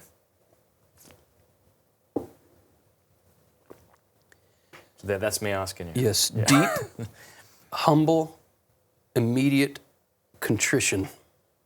Deep, humble, immediate contrition, yeah. For a start. And the contrition should be really an examination of conscience since Vatican II of the catechetical crisis in the church and why leaders within the church have let ideologies enter the church that have wrought painful destruction. And it's not like we don't go prior to Vatican II for that as well. I would say that the 20th century, the modern world, has been evangelized. The church in the modern world has largely been evangelized by the secular world rather than the modern church evangelizing the secular world. Indeed. And I think there needs to be an honest reckoning with that and an examination of conscience where entire bishop conferences would examine that long history, take an inventory of it, and repent publicly for dissent over Humanae Vitae, for example, for refusal or fear of teaching the church's vision, of holding it out as what makes for true human living, for true human flourishing. It would go a long way, it's not the whole answer, but that would go a long way to begin addressing a gaping wound in the body of Christ. This wound is gaping, it's infected, just like any untreated wound gets infected. This wound has not been treated, it's infected. How do we remain patient during this time as Catholics? I would say there's a place for a holy impatience here, or maybe a patient impatience, if that's even a possibility. What I mean by it is we have to be forthright in calling for change, but we have to know what change will really affect, will have the end result we desire. And let me go to Scripture. I think this is a very important passage that often gets overlooked. We are fighting an enemy right here. There is an enemy who is after the truth and meaning of sexuality. And it's not McCarrick. And it's not McCarrick. And it's not whatever bishop you want to blame it on. They have their level of responsibility, and they will be called to task for it before God. I firmly believe in all that. Justice is real. But to win a war, we have to know who the real enemy is, and we have to know the proper tactics for winning the battle with that type of enemy. Garden of Gethsemane. We read in one of the accounts, I forget which gospel it is, that the soldiers came with clubs and weapons. The gospel writer here is setting something up. He's setting up a contrast. He's saying a battle's about to happen. And the way these people are fighting it is with clubs and weapons. Peter takes out his sword. He wants to fight this kind of battle with these kind of terms. This is how we fight. You're not taking him away. I'm going to make sure you know. Put away your sword. Put away your sword. To me, it's as if Jesus is saying, this is a different kind of battle. If you fight it on these terms, you will lose. Look at all these guys with their clubs and swords. You have one sword. You're going to be taken out. And you could stretch that and say, even if he was victorious, then Christ wouldn't have went to the cross. I believe Jesus is saying to Peter, this is a battle of a different kind. Watch what I'm going to do. Watch how I win this. And what does he say to Peter afterwards? Peter, do you love me? Peter, do you love me? Peter, do you love me? They will take you and lead you somewhere you do not want to go. In other words, you will learn. First you took out your sword, but you are going to learn how to win this war. We are fighting not flesh and blood. We are fighting principalities and powers who want the destruction of the Catholic Church. And the way you destroy the Catholic Church is by taking out the domestic church, which is the family. The way you take out the domestic church is by destroying sexual fidelity. The way you destroy sexual fidelity is with contraception, abortion, and pornography. This is the world we're in, right? But we know who wins. Jesus wins. His church will win. How will his church win? The same way Jesus won. And we're back to where we started, whenever we started this conversation, that the church must pass through the same horror that Jesus went through in her own way. We don't know what it's going to look like, but I think we're seeing it right now, that the church in her body is absorbing all the toxins of this attack. Within her own body, she's absorbing it. And the church will in some way die. How? I don't know. The church will die because she will go the way of her Savior. What does that mean? I don't What does that know. look like? I think she's dying right now, but I don't know. Because when you say she will die, there'll be some people who will think what you mean is the gates of hell will overcome the church. No, that's not what I mean. Right. Did the gates of hell overcome Jesus Christ? No. Did he die? Yes. Yes. The church will go the way of her Savior. Marriage will go the way of the prime exemplar, Christ the bridegroom. It will be mocked. It will be spat upon. It will be crucified. It will die. This is what we're living through. I believe this is what... Gosh, that's such a great analogy, because just like the apostles couldn't bear to have their Christ be humiliated like that. Exactly. We, who love the church, can't bear to see his bride be humiliated like this, and so we want to react as Peter did. Exactly. Jesus says, that's not how you win this. It's not how you win this. There's another way. Peter, let me show you the other way. We have to be men and women. I believe it'll come primarily from the laity. We have to be men and women who are willing to learn how to fight as Jesus fought. And that it's going to look very differently than we think. It's going to look like defeat. It's going to look, for a short time, it will look like defeat. And when it is as black can be, give it 3 days and wait to see what happens. We do not win this war with any human tactic. We don't. We get taken out. And none of what you're saying is a call to passivity on our part. No, this is not passive.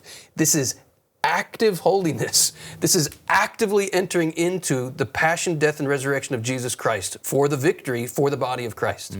Do not misunderstand this as passivity. It's learning how to really go the whole way with Jesus to Calvary. Where did he go from Calvary? To the descent into hell. And from there to glory. Are we willing to walk through that with Jesus? If you want to get to heaven, that's the only way. Thank God for purgatory. Because that's what happens. If we don't do it here, we do it there. Yeah. That's what I think is going on. Yeah, that's really powerful. Thanks for sharing that. Final question, what's your favorite ice cream?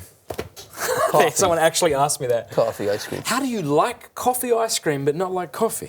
I'm not a coffee drinker, but I've always loved coffee-flavored things. What about coffee smell? The smell of yeah, coffee? I like the smell of Fresh brewed coffee. Sure. What about manure? Do you like the smell of manure? No. What about kerosene? You like the smell of kerosene? Oh, yeah, a little bit. Yeah, me too. Cigarette smoke?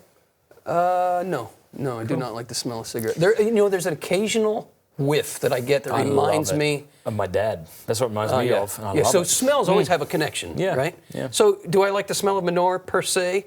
No, but I live in Amish country in Lancaster County, Yeah, you do. Pennsylvania, and I there's was a there hominess yesterday. to it when they're spreading the manure all over the Wrap fields. that around your nostrils. I Wrap your really nostrils did around that. it. We have a pig farm about 10 miles from us, and I have to pass it Lord. on the way to the airport. Hey, speaking of your potty humour, maybe that's our Lord's way of helping you uncover that again. Maybe. Now you'll have to think of that every time. Finally, as we wrap up, tell us a bit about what you're doing and about the core project and whatever else Theology you want to say. Institute. Yeah, I didn't want to give it away. I didn't know. Yeah. So I've played many roles at the Theology of the Body Institute over the last 15 years, almost 15 years since we started it. I was one of the co-founders. I was on the board. I've always been a faculty member. But I recently, just this past summer, 2018, was named as the president of the Theology of the Body Institute, which is a new role for me. And I'm a little bit overwhelmed by the responsibility of it. But it feels like, when you find those pair of shoes at the store where they fit, they're still stiff. Yes. Give it like 6 months. I just bought these shoes. It's the first day I've put them on. Oh, yeah, And- but you love them, but they're stiff. Well, what's funny is I had a pair of boots, loved them. I bought the exact same, so I know what these will eventually feel like. Yeah, And yeah. you got to wear them in. Yes, you got to wear them. So I'm feeling I fit very well in this shoe. I'm really excited to be wearing these shoes. They're still stiff, and there's kinks to work out and all this kind of stuff. But I'm very excited for the future. It's awesome. We have wed the core project with the Theology of the Body Institute. The core project is now the outreach missionary arm. Right. And just like any marriage, there'll be growing Yep, pains yep. and figuring each other out. Bringing the staff together, Cool. and it's a whirlwind time. I kind of feel like, as a big fan of Christopher West, I'm glad to hear that he's the president of the Theology of the Body Institute. That feels like a vindication and almost just like, it ought to be It's that a little way. bit like a homecoming Yeah. in some ways. Yeah.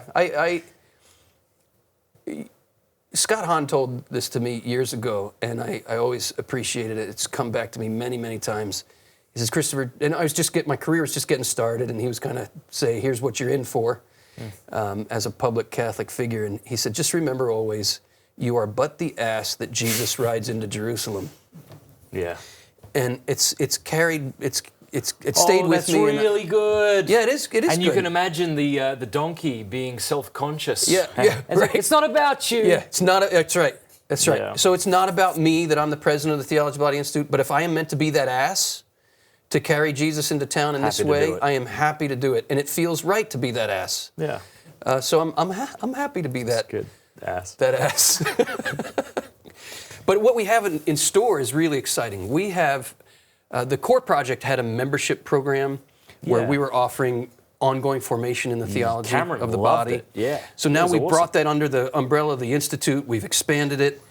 If you're looking for ongoing formation in I was the going to theology ask of the that. body, What would people look up? yeah, to go to Theology of the Body, Theology. theologyofthebody.com. See where that takes you. Sorry, I should have put .com. That's all Is right. it there? No. No.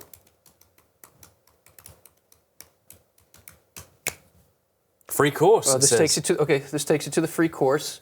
So if you want to take this free course, Who's that handsome bloke? who's that guy? I don't know. President material. All right. Yeah, so we introduce people to the concept of what we're doing through this free course. You can go there and learn more about the free course. And then if you want to continue the journey with us after taking the free course, there's an opportunity to support us in the process of us offering you ongoing formation. Can I say, I love him. Oh, Bill Dunn, he's beautiful, beautiful I was soul. with him all day yesterday and the day before. And Is he, I had he's literally part of hung out with him. this thing you just filmed? Yeah. Oh, beautiful. Yeah, we got to smoke pipes together. and Awesome. I just love him. Actually, he's awesome. I'd never really got to chat with him before. When you said that, I thought you said we got to smoke, and I heard pot. I thought you were going to say Not pot. Yeah, we got to smoke pot. You're like, I need to talk to Bill.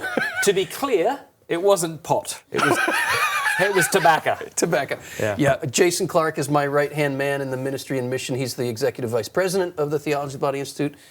Bill is our content specialist and senior lecturer. Jen Settle is our director of programs. Jen's awesome. She down? She should be there somewhere. Oh, whatever. Yeah, patriarchy.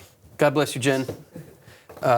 Yeah, we have a lot of exciting things on the horizon. We also offer a certification program for people who want to be certified as a catechist in the theology of the body. Cool.